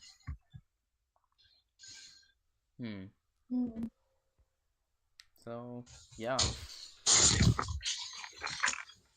So, do you want to get on to other news, or what are your thoughts? Sure. I mean, well, again, this is very interesting. It's kind of like what we've been saying as of recently. Keyholder is really pushing SKE. Definitely a lot more than what AKS is doing for AKB and the sister groups. So I think, like, this event could be a very interesting development for the AKB48 group as a whole.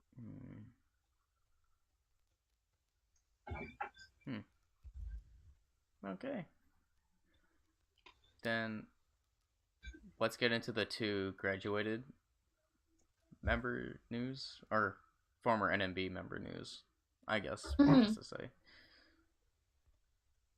So, Yamamoto Sayaka's Instagram has gotten over 1 million followers within the past week. Woo! So, congrats to Sayane. And then you can announce the other thing, because I still don't know what that's about.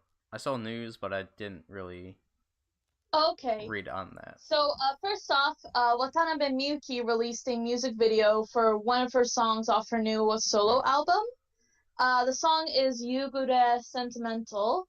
So, I watched that a bit before we recorded. Have you seen it, Michael? I know I watched it literally right before. It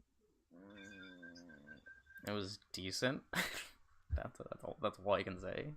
Like, it's kind of different from what I was thinking the song was going to be. I kind of thought it was going to be more of like a cute, sexy song, if that makes sense. I was Knowing thinking it was going to be like, you know, a slow, sentimental song. But it was just an alright song, I feel. Like, the vibe I kind of got from it, maybe this is just me, you can completely disagree with me if you want, but for some reason, the kind of vibe I was getting from it was, like, early Tomochin, like, in the early years of her solo career.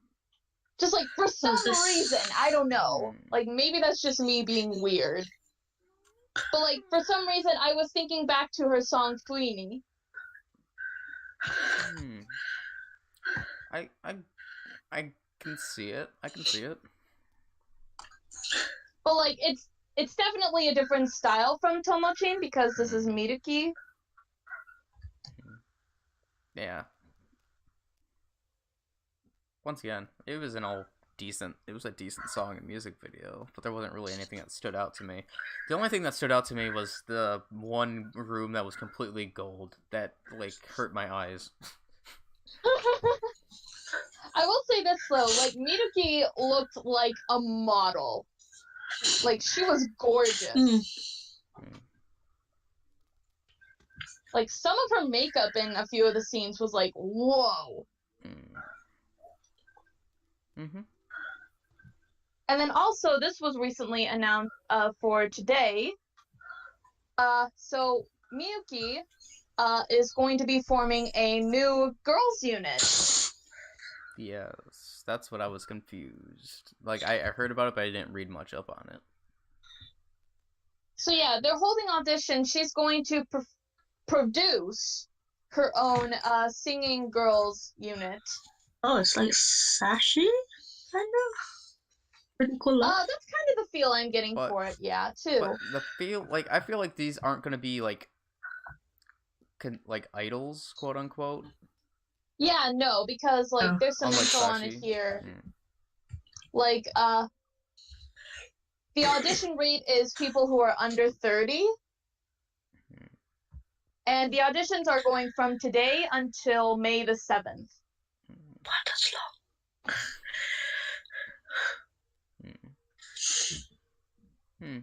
And yeah, there's a video up on the J Showbiz article that talks about this, so definitely check that out. Okay. So this could be interesting.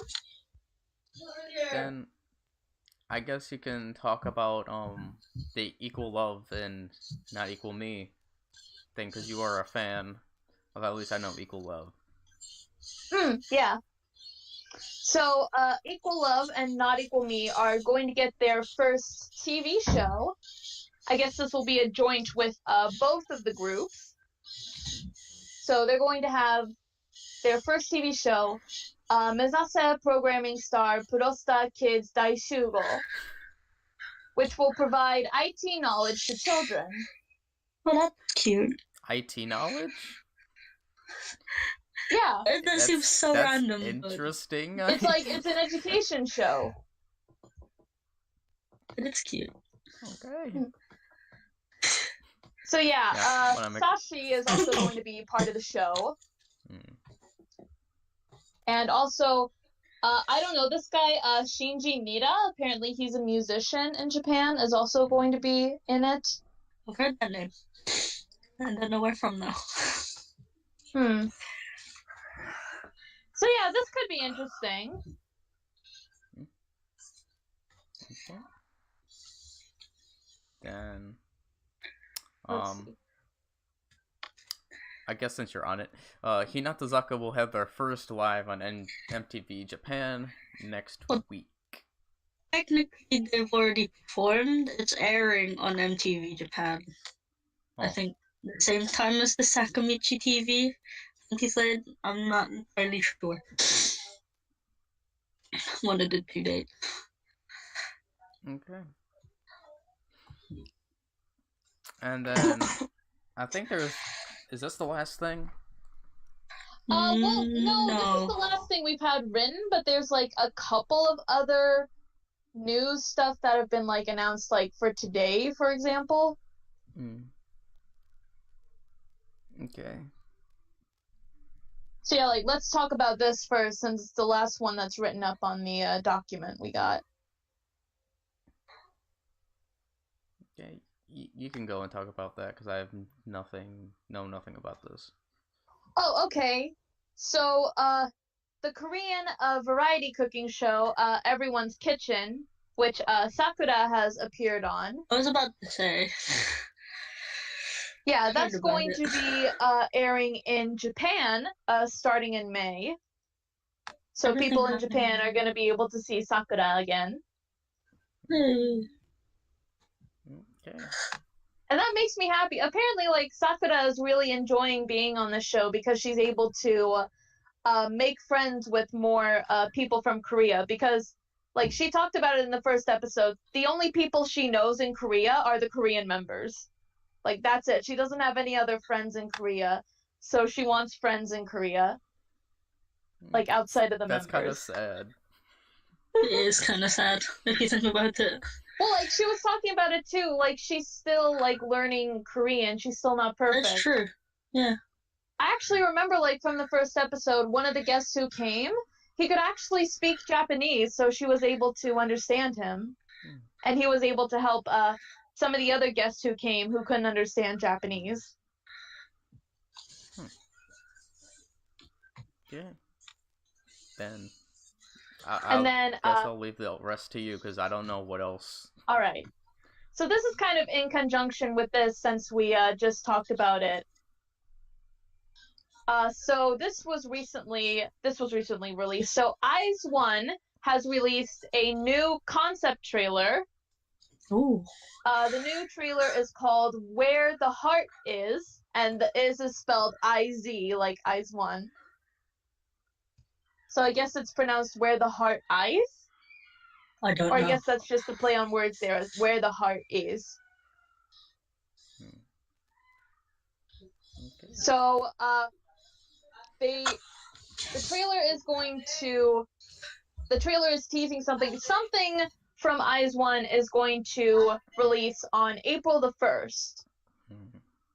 So, like, you see a lot of Korean groups do this. They call it, like, a comeback, or, like, usually it's called a comeback when they've had a long break, like, in between single or album releases. Yeah.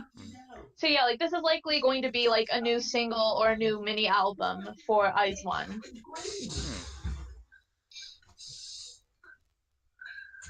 Okay. Let's see, I haven't watched the trailer yet,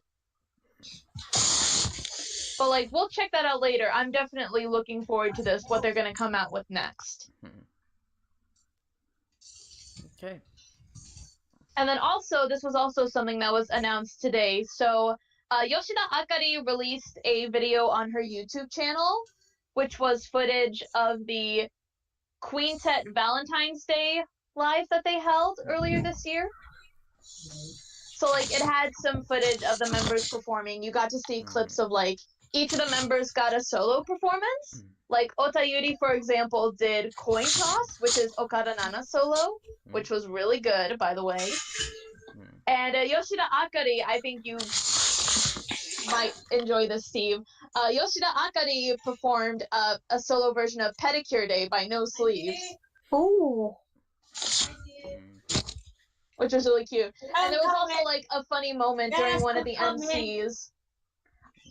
Murase Saya and Shibuya Nagisa came out. It was after Akani's performance of Pedicure Day.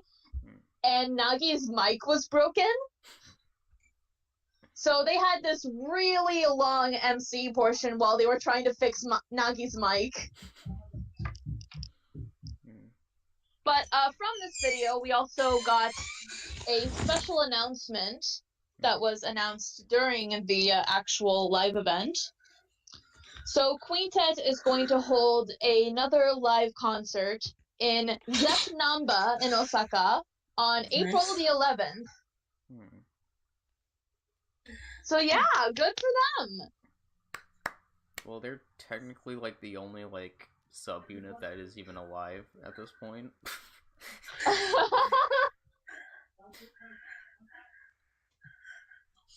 So, yeah. Then also, I remember seeing that Kautan released a video on her YouTube channel today. Oh yeah, I haven't seen that yet either. I haven't seen it, but I just know that she released a video.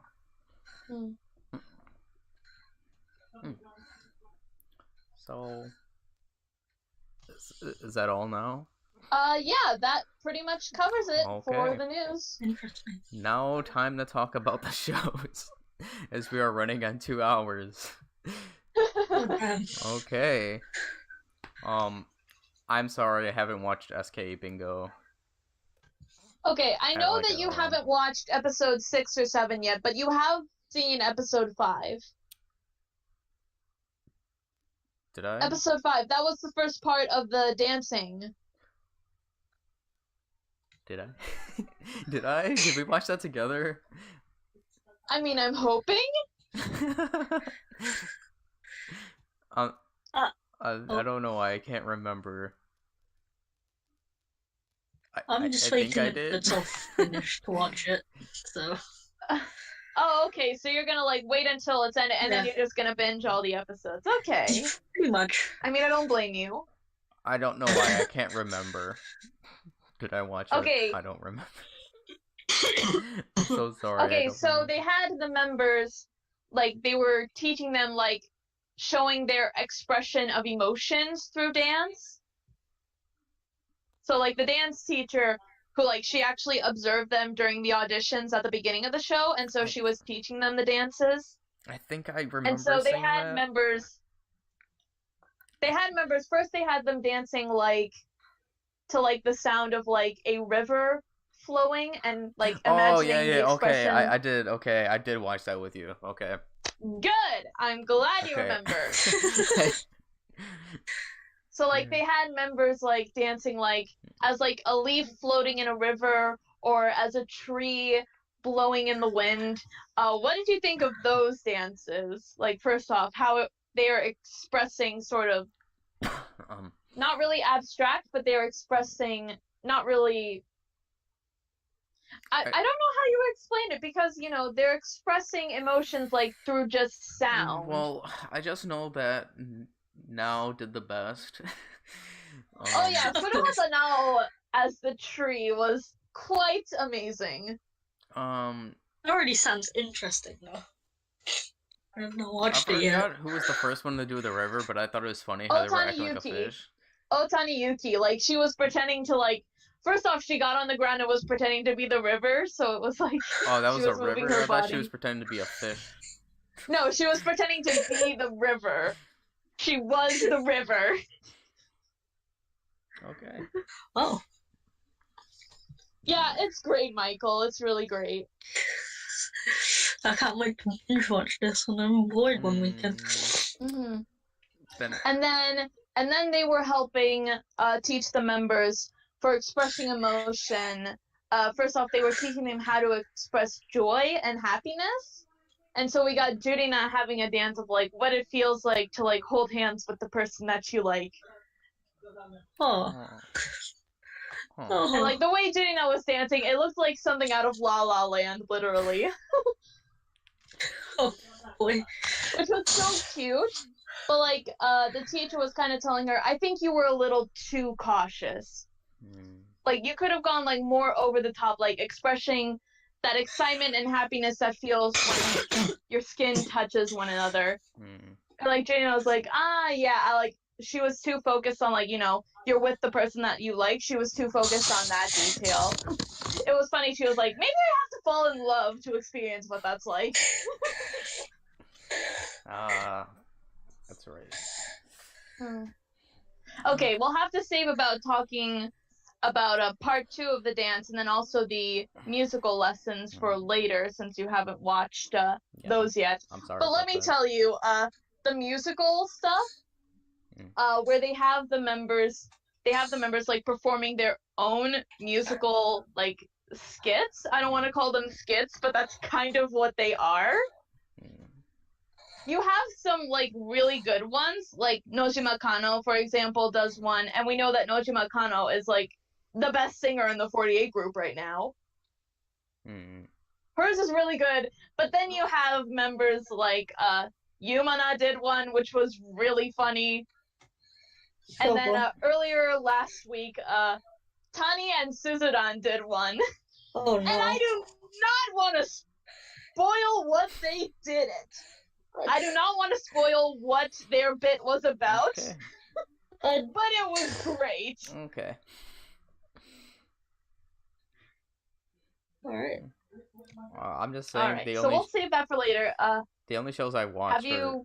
are AK Bingo, Hiragana Oshi, and Keakake. Those are the only shows that I watched. So I didn't see... You didn't see Dokiri Derby? No. I've Okay. only seen like bits of it, so I'm not. Like the first part of it? I don't remember. So... Okay, so yeah, the concept for this show is interesting. So they have some of the members called out to like a gym, and it's like the concept that they told the members is that they're going to help them like learning stuff like having these Olympic medalists winners, like helping them train for like hoping to get the next Olympic star out of SKE. Alright. And it's quite funny because, like, let's see, one of them, I'm pretty sure he was originally a comedian, but now he's an Olympic medalist. And then another one is this, a foreigner, a black guy. He's actually a talent in Japan. He can speak Japanese, but he's pretending to be, like, a complete foreigner. Wait, I think he was on Nogi Ego at some point, if I remember correctly. I can't remember his name. It was like, Ike? No, not Ike. Johnson? Watson? No, Johnson? Okay, then it probably wasn't him, then. Because I think the one on Nogi Ego was named Ike. Okay. But, like, there was a portion where they were like, do you have a favorite member? And he was looking at each of the members, and he picked Kitano Ruka. And they were like, well, why do you like her? Why do you like her? And he was like, because she looks like my mother. Oh, yeah, yeah, that's where that came from. And so, like, the members who are, you know, who are in on the prank initially are Hiraka Yuzuki and Uchiyama Mikoto. Oh. So they're in on the prank. And basically the whole concept of the show is who can make it the longest without realizing this is a prank. And, like, if any of the members become, like, suspicious, or if, like, anyone thinks they may be suspicious, like, is this a prank or not, they're gonna pull some of those members back, tell them what's going on, and then they become part of the joke. So they prank the other members, along with Yuzuki and Mikoto. So it's basically, it's just a really long waiting game of who's gonna make it the longest without being, you know, realizing this is a prank. Like, who's gonna be the last person to get in on a joke? So yeah, this will be interesting to see how it progresses from here on out. Same. Okay. And then for AK Bingo, I honestly don't remember that much because I don't think there was an AK Bingo this week. That was No, I'm pretty sure there was. It was talking about, like, grouping up the members into 4 different categories, but I haven't seen that one yet. The only one I've seen that was, like, recent was the part 2 of the Japanese brain teasers. Yeah, I did watch that, but I completely forget what happened. Alright.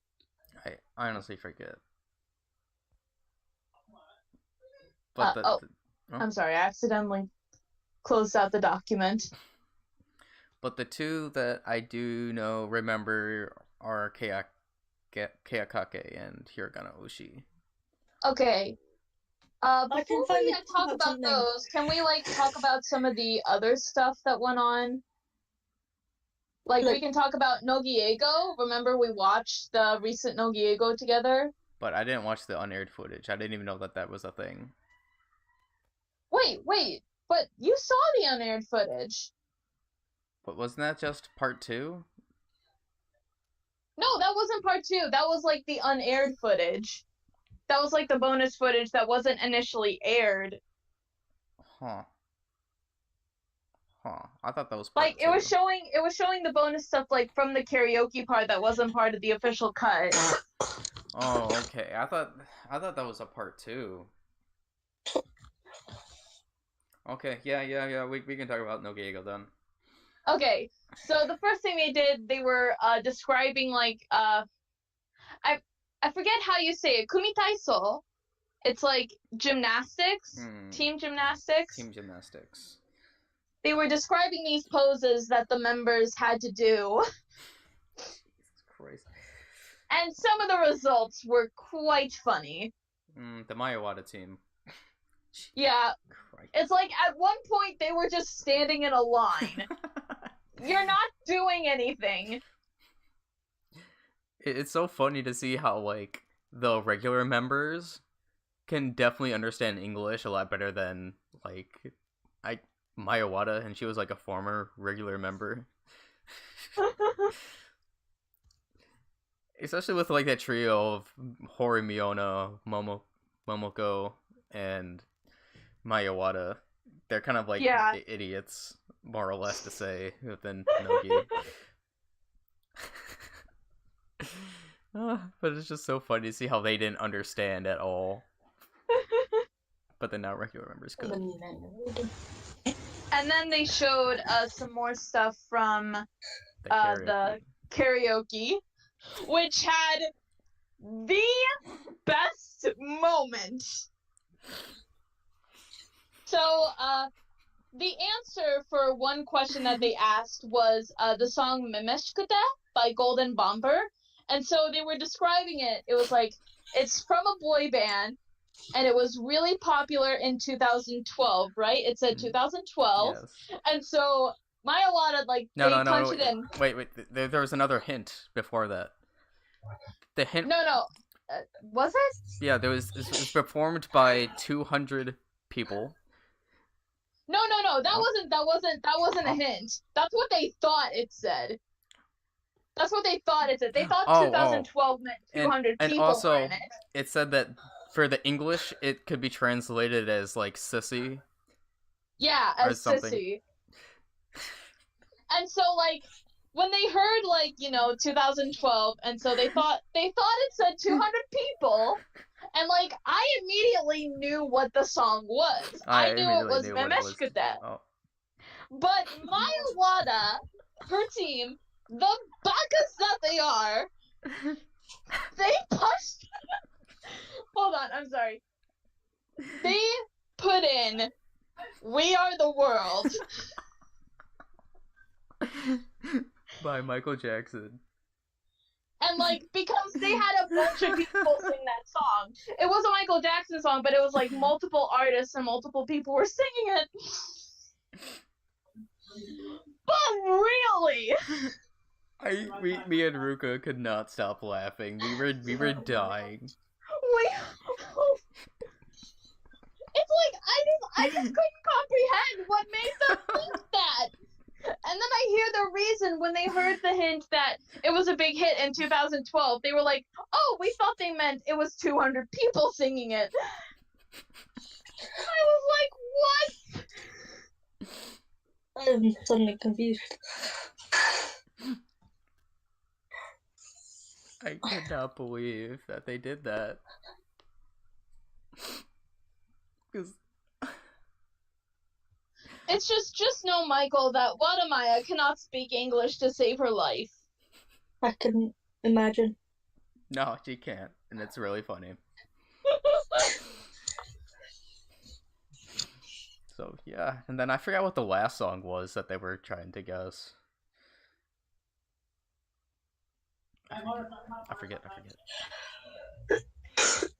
I forget too. Like, I was so focused on We Are the World, I don't remember. Yeah. I forget what the last song was. But yeah.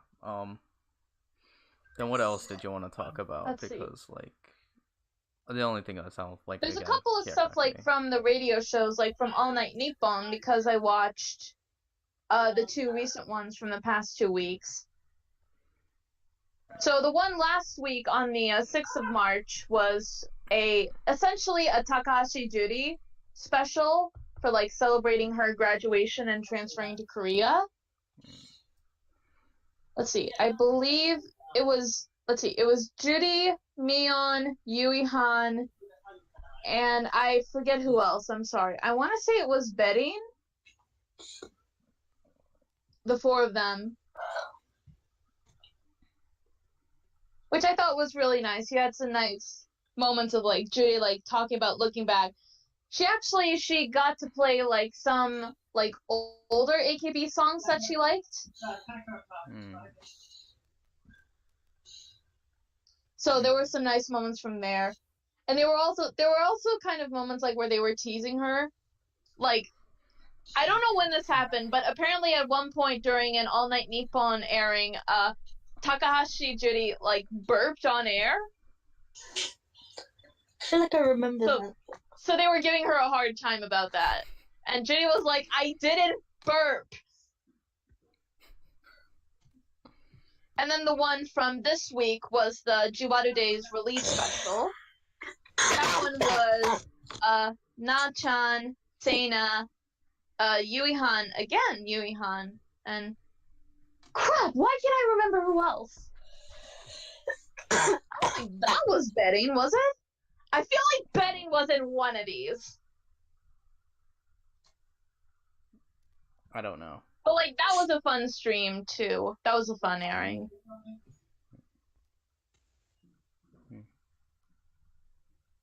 And then also, just because I wanted to talk about it, was some airings from Watashi no Monogatari. I enjoyed the Keiki one.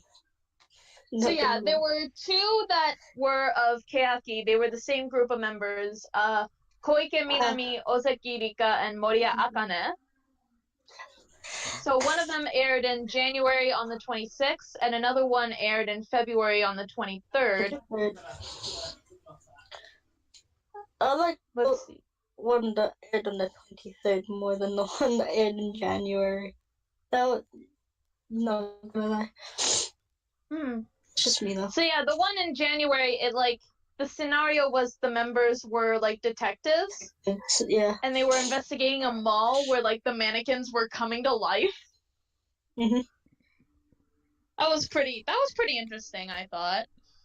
And then the other one was called Share House Keaki, where Koike Minami was a former pro table tennis player. That confused me a little, but I was just like, this is fiction. Just enjoy it while you can. And then there were two from SKE, so there was one in February on the 9th. This one was Arai Yuki was in the cast for this one. Nojima Kano and Ota Ayaka. This one, actually, unlike the KO ones, the SKE ones were two different stories.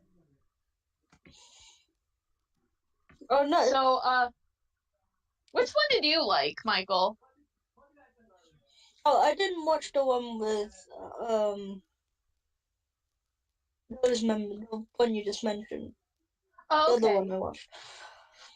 Just saying. So, like, the first one was, Arai Yuki was basically, she had a crush on, Ayamelo's, brother, who was played by, Yamadera Koichi. You know, the male voice actor who comes in and helps provide some of the other roles in the dramas.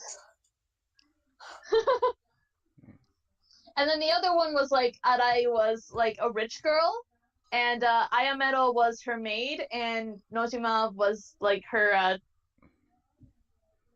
driver, limo driver.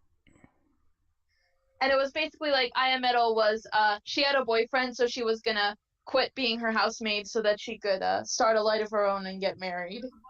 Oh.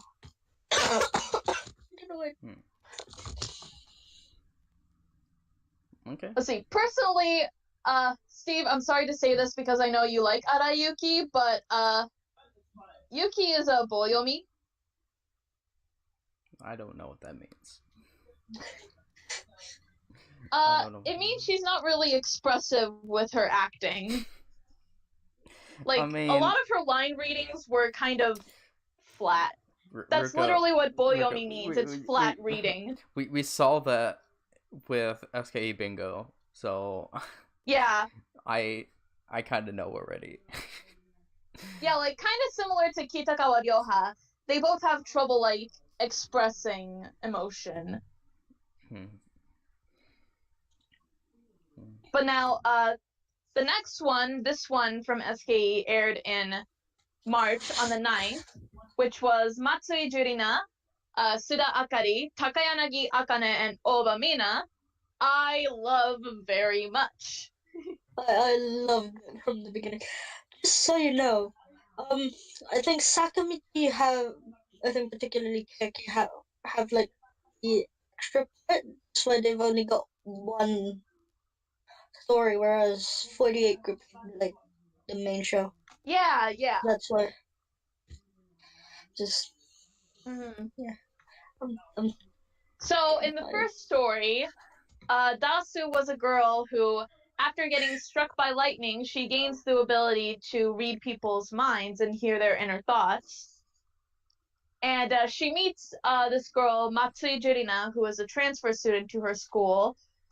And she realizes that Jurina, unlike other people, where most people, they say one thing, but they think something else. Like, their inner thoughts are different from what they're saying.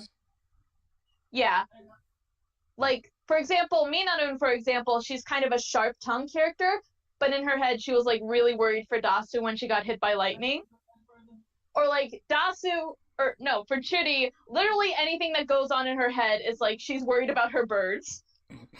Oh yeah. That sounds right. That sounds like Chidi in real life though. I'm not gonna lie. But yeah, like, for Jurina, it's not like that. It's like, what she says is actually what she thinks. And she doesn't realize, she doesn't understand at first why this could be a case. Like, because she knows that, like, people, what they think inside of themselves is a lot different from what they would actually put out. And so, like, as she is coming to this realization, it gets toward the end of the story where Jurina calls her out for the two of them to talk in private. And she learns from Jurina that Jurina also has the ability to hear people's inner thoughts.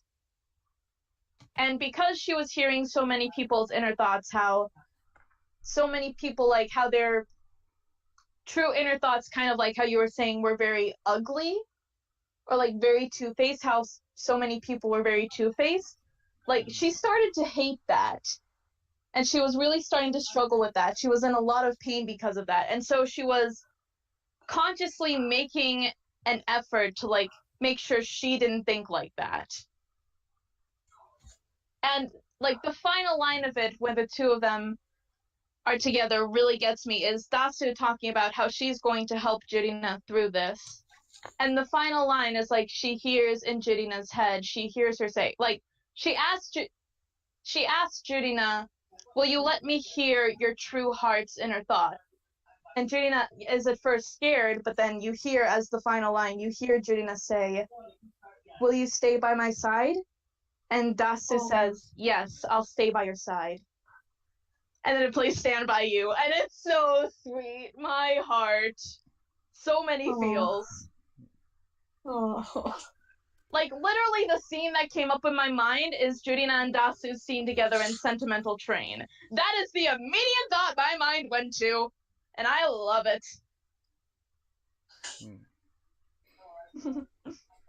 And then the second story, which is a lot more comedic and a lot more chaotic. Oh, this one was funny. So in this one, Jurina, or Jurita, because Jurina is a boy in this one, has a crush on Churi, really bad, and basically asks her friend, Dasu. Dasu is also a boy. She asks to go on a double date with him and Churi, and Dasu with his girlfriend, Minarun. And Dasu is so freaking hilarious in this.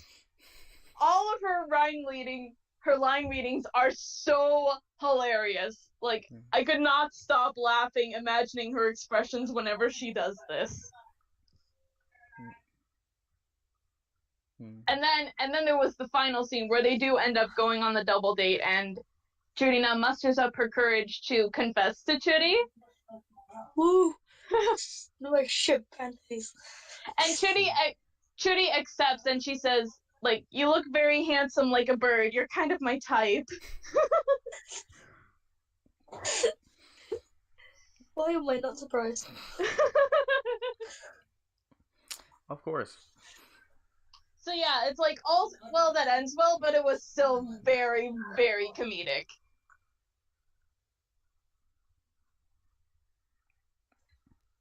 Okay. So yeah, very much enjoyable. And again, Watasachi no Monogatari is coming to an end soon. I believe for the last one, they're actually going to gather up quite a few of the older members to perform in this. I know Kashiwagi Yuki is one of them. Shi-chan too, Oya Shizuka, is going to be in it. I am going to look real quick for the next airing, the final airing. Okay, so that's going to be on March 23rd, this coming Saturday.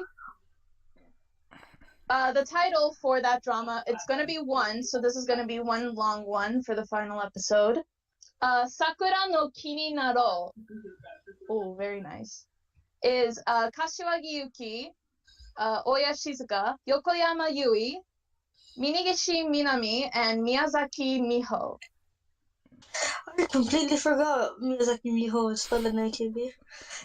Yes, she is! I'm surprised. Yes, she is.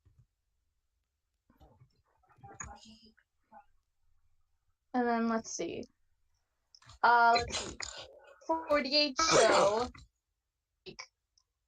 I've only seen a couple clips. They performed Jiwaru Days, and they also showed Matsui Dreina's performance of Akai Pinheel, which was amazing. And also Yokoyama Yui's consultation room with Kashiwagi Yuki, with Yuki talking about her long history of being in the group for pretty much over 10 years, yeah. And then I haven't seen Nemosu yet, but I know that, like, for the past 2 episodes, 2 or 3 episodes, I think anyways, the members were in Bangkok. I'm sorry. So I really want to see that. And I'm also excited for next week, because for next week, the preview they showed, they are going to have yet another sleep endurance race with some of the members who were born in like 1997 or 1998. Like, Kojimako is there since it's going to be her final one. Takahashi Judy is there. Na-chan is there. Renachi is there. I believe Mion is there too. So it's like, yeah, quite a few of them are actually my age, so it's going to be interesting. Do y'all have... I'm sorry, I said y'all there. Do you guys have any guesses for, like, who might make it to the very end? Oh. Not one bit. Not really. Not one bit. Like, personally, I think Na-chan could stay up really late. I think Na-chan might be able to make it.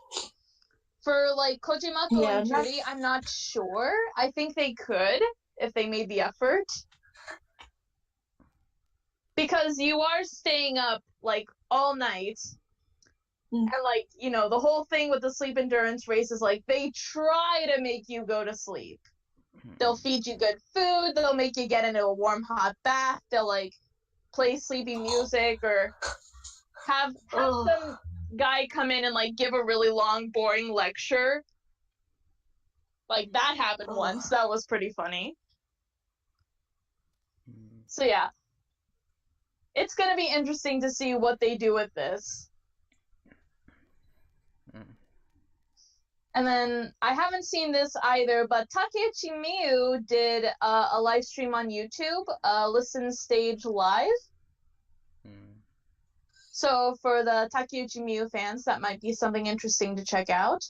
And also, something that aired very recently this week was Volume 3 of SKE's Home Parties. So I watched this. I know Michael watched this, but he was at work, so I don't think he saw all of it. I didn't And see all Steve, of it. I know you haven't seen the first Nope. one or the second one, so you didn't see this one either. Nope. Let's see. They are going to air a full version of like some of the extra footage that wasn't in the official version that aired a couple days ago. But let me tell you, there were quite a couple of very enjoyable moments from the show. Like, since it was kind of a celebration for like Jurina, they were celebrating her birthday and, you know, kind of celebrating like her coming back from her hiatus and winning the Sousenkyo and all that. So, like, Jurina was really the star of the show. But there were plenty of show stealer moments, like, from the other members. Like, Michael, for example, did you see Churi in the cosplay of the you-know-what? Yeah, yes. That was pretty funny. And also Suzuran. Suzuran was so funny.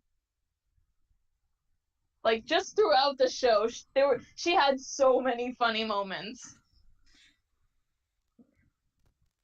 So yeah, like, I'm really hoping, Steve, like, we need to, like, are you coming on spring break this coming week, I know? Yeah. I'm hoping we can find, like, some time for you to just watch all three of them in a row, like, in consecutive order. All three of them. That sounds like a long, like. Well, they're each, like, 2 hours long, so it would be 6 hours. I can't do that, Ruka. Okay, so how about, like, one on a different day? Like, you know, we do one on one day, and then the second one on another day. I don't know. I have other stuff to go to. Like, I'm gonna be going to this Japanese thing where I'm gonna like try to practice my Japanese this week. Okay. Ganbatte. Alright, but we'll have to, like, try to work something out, because I really want you to see this. Like, the home party stuff has just been really great. Okay. Alright, that's enough of that. We can talk about the Sakamichi stuff now. Okay. The Kea and Hiragana. We can start with Hiragana if you want. Fine. Perfectly fine. Okay. So they had the part 2 of the musical thing, and then also this, well, the most recently subbed one with Snack Mao. Yes, the final episodes for Snack Mao. Season 1. Season 1. Season 1, yeah. There's gonna be more. I hope it's gonna be more. The thing that is like okay, with that, I actually don't really remember much of the previous episode with part 2. If I had to be honest, of the sports thing, other than all I remember is the mini tricycles, and we looked Yes, really the funny mini when tricycle going race. past. We looked really funny going past. She looked directly at the camera and smiled really fun, like she smiled really creepily, and it's just like. And then that's pretty much all I remember from it, to be honest. Not like with the Snack Mao episode, it started off with them announcing their debut single campaign, which I know part 1 was literally like a couple hours ago.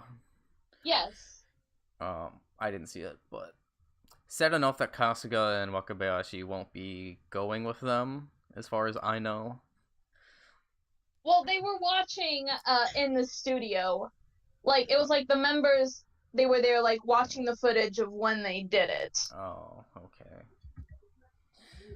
But yeah, I believe the people who were, like, there with them when they did the marathon, they were the same people who went for the bungee jumping one.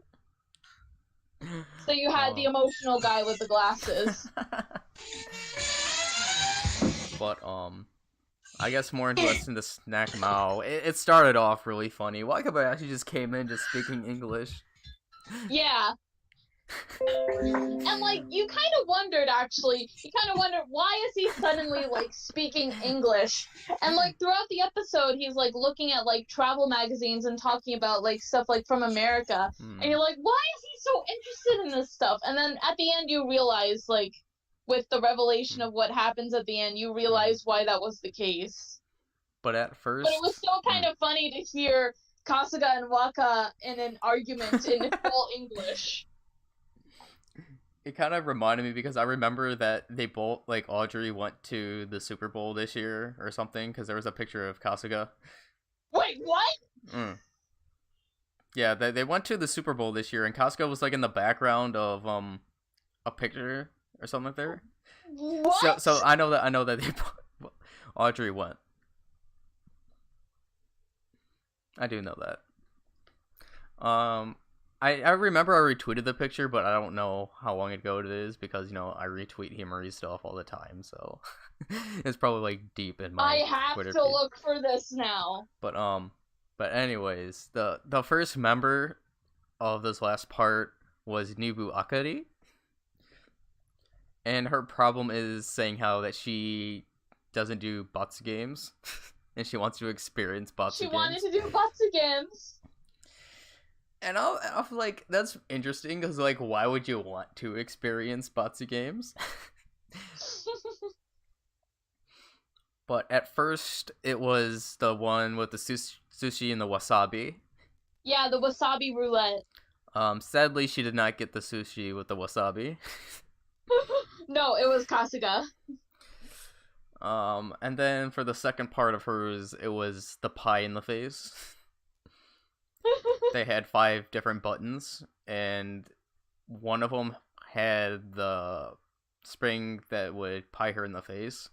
It was kind of funny. At first, I didn't think that she was going to get pied in the face. Like, she was going to get really unlucky.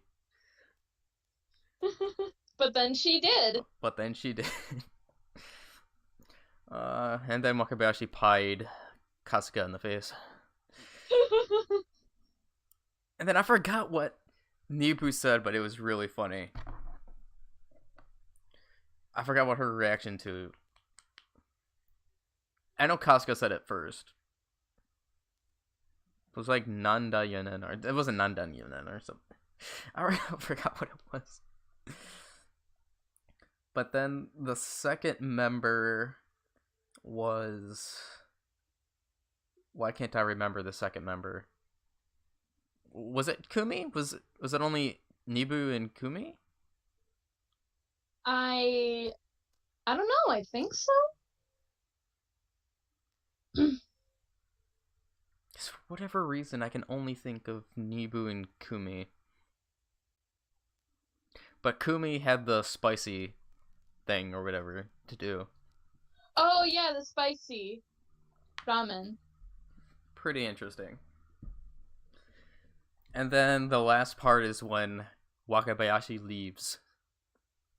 To go to America! And oh my god, Higuchi Mao. She was just going on a full-blown tangent at this point. You can just feel Wakabayashi being so annoyed. I think that was actually like the actual Wakabayashi, not like his actual character. Yeah, that was actually him. Oh my god. Because Higuchi Mao just wouldn't stop talking. I couldn't help but laugh because they have like the subtitles, but it's not like actually like the English subtitles, but just like the Japanese subtitles that keep on going up because she's saying everything so fast. Up and up. Oh. But then it was funny to see how Kasuga's character, Master, did the haiku of Wakabayashi leaving. And he was really happy. And then what really got me was Wakabayashi, I'll be back. Do you remember that, Ruka? Yeah, I remember that. Like, it was just so funny. And really enjoyable.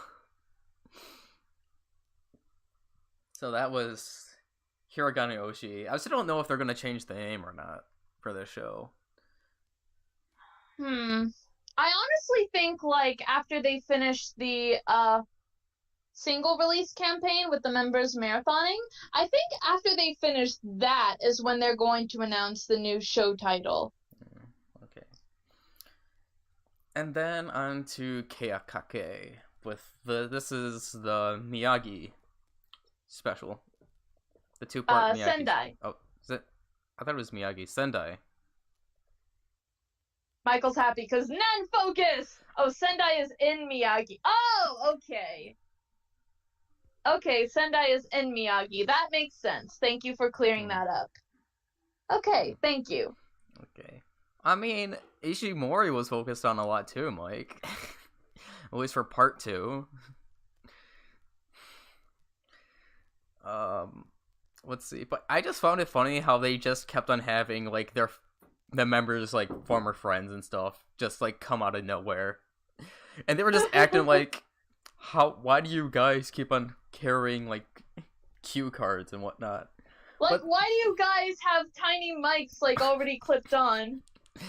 But it wasn't like the time when, the Sawabe had to buy everybody stuff where he didn't know about. Because you could so obviously tell this time he knew that these people were going to come onto the show. Yeah. But it was nice to see, like, Nen's and Ishimori's friends and family members in this episode. Like, you got to see some of their past too, like seeing footage of, like, Nen being part of the tennis team, which she used to be super Jan, by the way. And, like, also, like, seeing some of their old friends, like, one of them actually who helped her learning the dances for when she did the Kea auditions. Yeah, the funny thing about that is, like, the Keiaki members look terrible doing the dances, but her friend absolutely did it perfect. Yeah, I remember Tsuchi was saying, "Are you a former Noki member?" And then also, like, there were the 2 members who they were fans of Kea, and some of the girls who were there yeah, that's right. Were their favorite members. They were their oshi. Yeah, they were there for Ishimori. They were Ishimori's friends. No, but the one thing that really made me laugh is, like, during the beginning when they were with one was a Habumoshi, one was a Monoshi. Oh, was when they were with Masamune Date statue and they saw the foreigners. And Sawabe was like, "Hey, what's up?"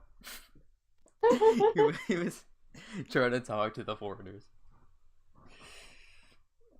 But it was really interesting. Also, like, comparing, because they did drawings of what they thought the statue looked like, and none of them looked like the actual statue. No, not one bit. And it was also nice to see Nishika's grandmother. Yeah, in a barber shop. I honestly wasn't expecting to see that. Like, her grandmother's fine with appearing on TV, I guess.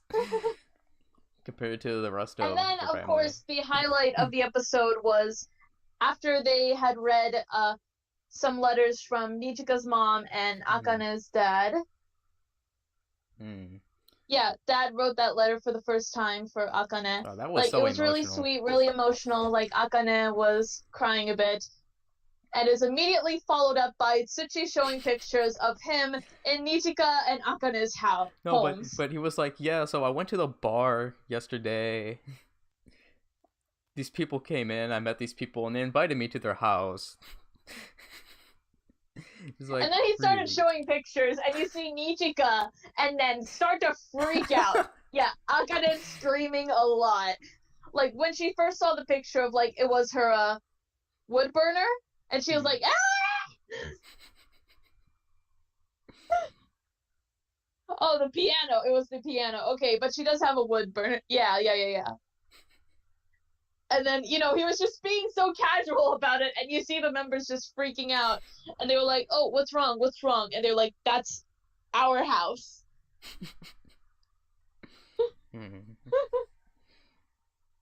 Yeah, I also enjoyed those 2 Keakake episodes.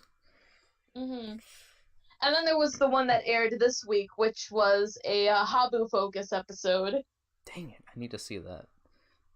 Yeah, you're gonna enjoy that when it gets subbed, because there was just one particular moment that just forever changed my image on Habu.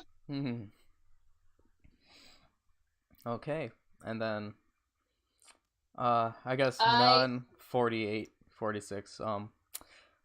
What are your opinions on, because you finished the Valentine's Day for the Witching Hour?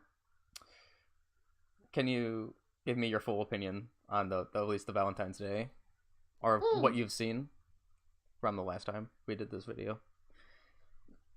So yeah, kind of like I said before, I really enjoyed the show. I really like, his name is Rick? Yeah, Ricky. Ricky's their producer manager. Yeah, he's really funny. I like him. He's such a great guy. Uh-huh. So, like, when he was showing them, like, the different Valentine's Day cards, him and Nick, when they were showing the different Valentine's Day cards. Oh my god.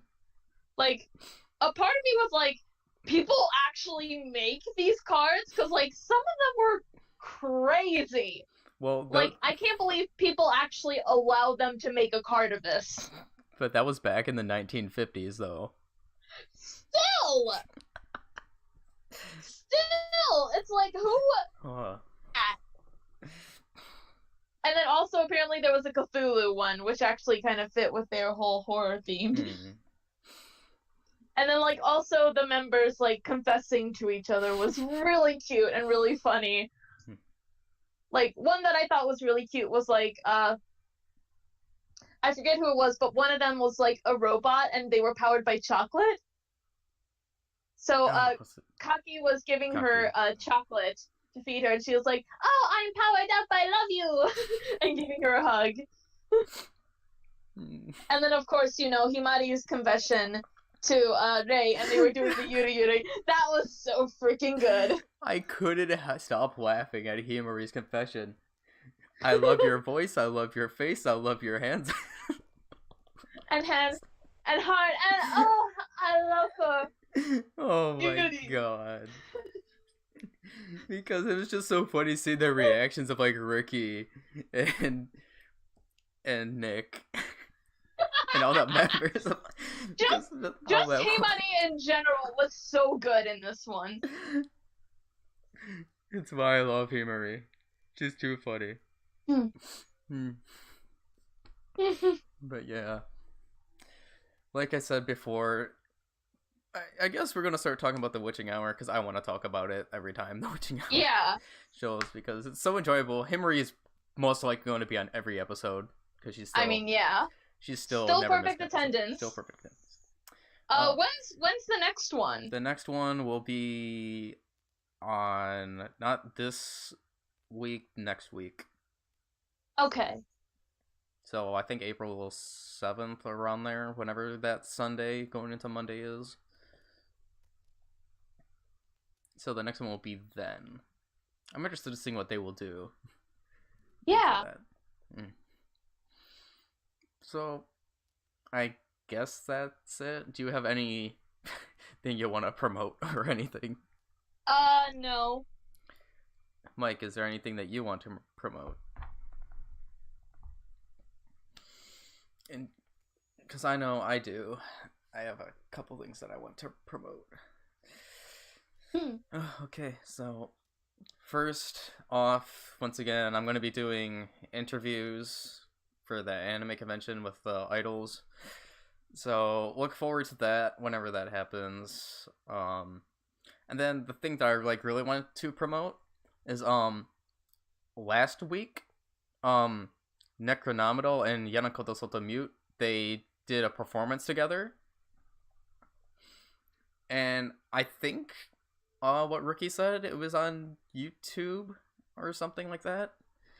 So you'd probably have to find that. But the thing, because you know, I'm also a Yanakoto Sotomute fan. I think they're my favorite underground idol group so far, besides Necroma.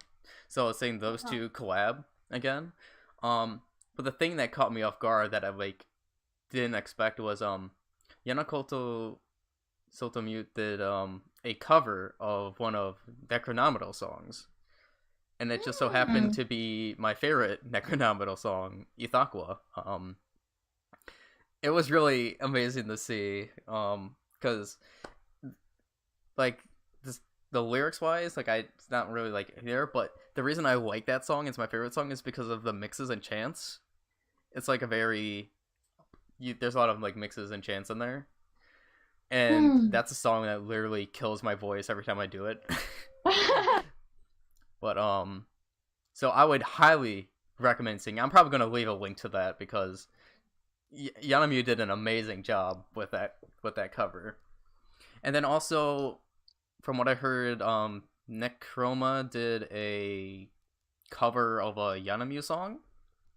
But I didn't get to see that. I didn't hear that. So, but it's just so nice to see like how, not really close, but like how much respect each of the groups have for one another. Yeah. By doing covers of each of their songs. And I think Derek talked about that last week in 48 Talk. About how like they each had to like learn like a different style because their Necroma and Yanamu have completely different styles, and then plus Yanamu is a 4-member group while Necroma's 5, and the song that they did is meant for 5 people. So the fact that they did that, I would just highly recommend you guys see it. I will leave a link to that video. Let's see, is there anything else? Not that I can think of. This video is 2 hours and 46 minutes as of right now. So once again, it's a long video. I would recommend. I mean, there's actually no point in me saying this right now, saying recommend you watch this in parts, because the video is almost over.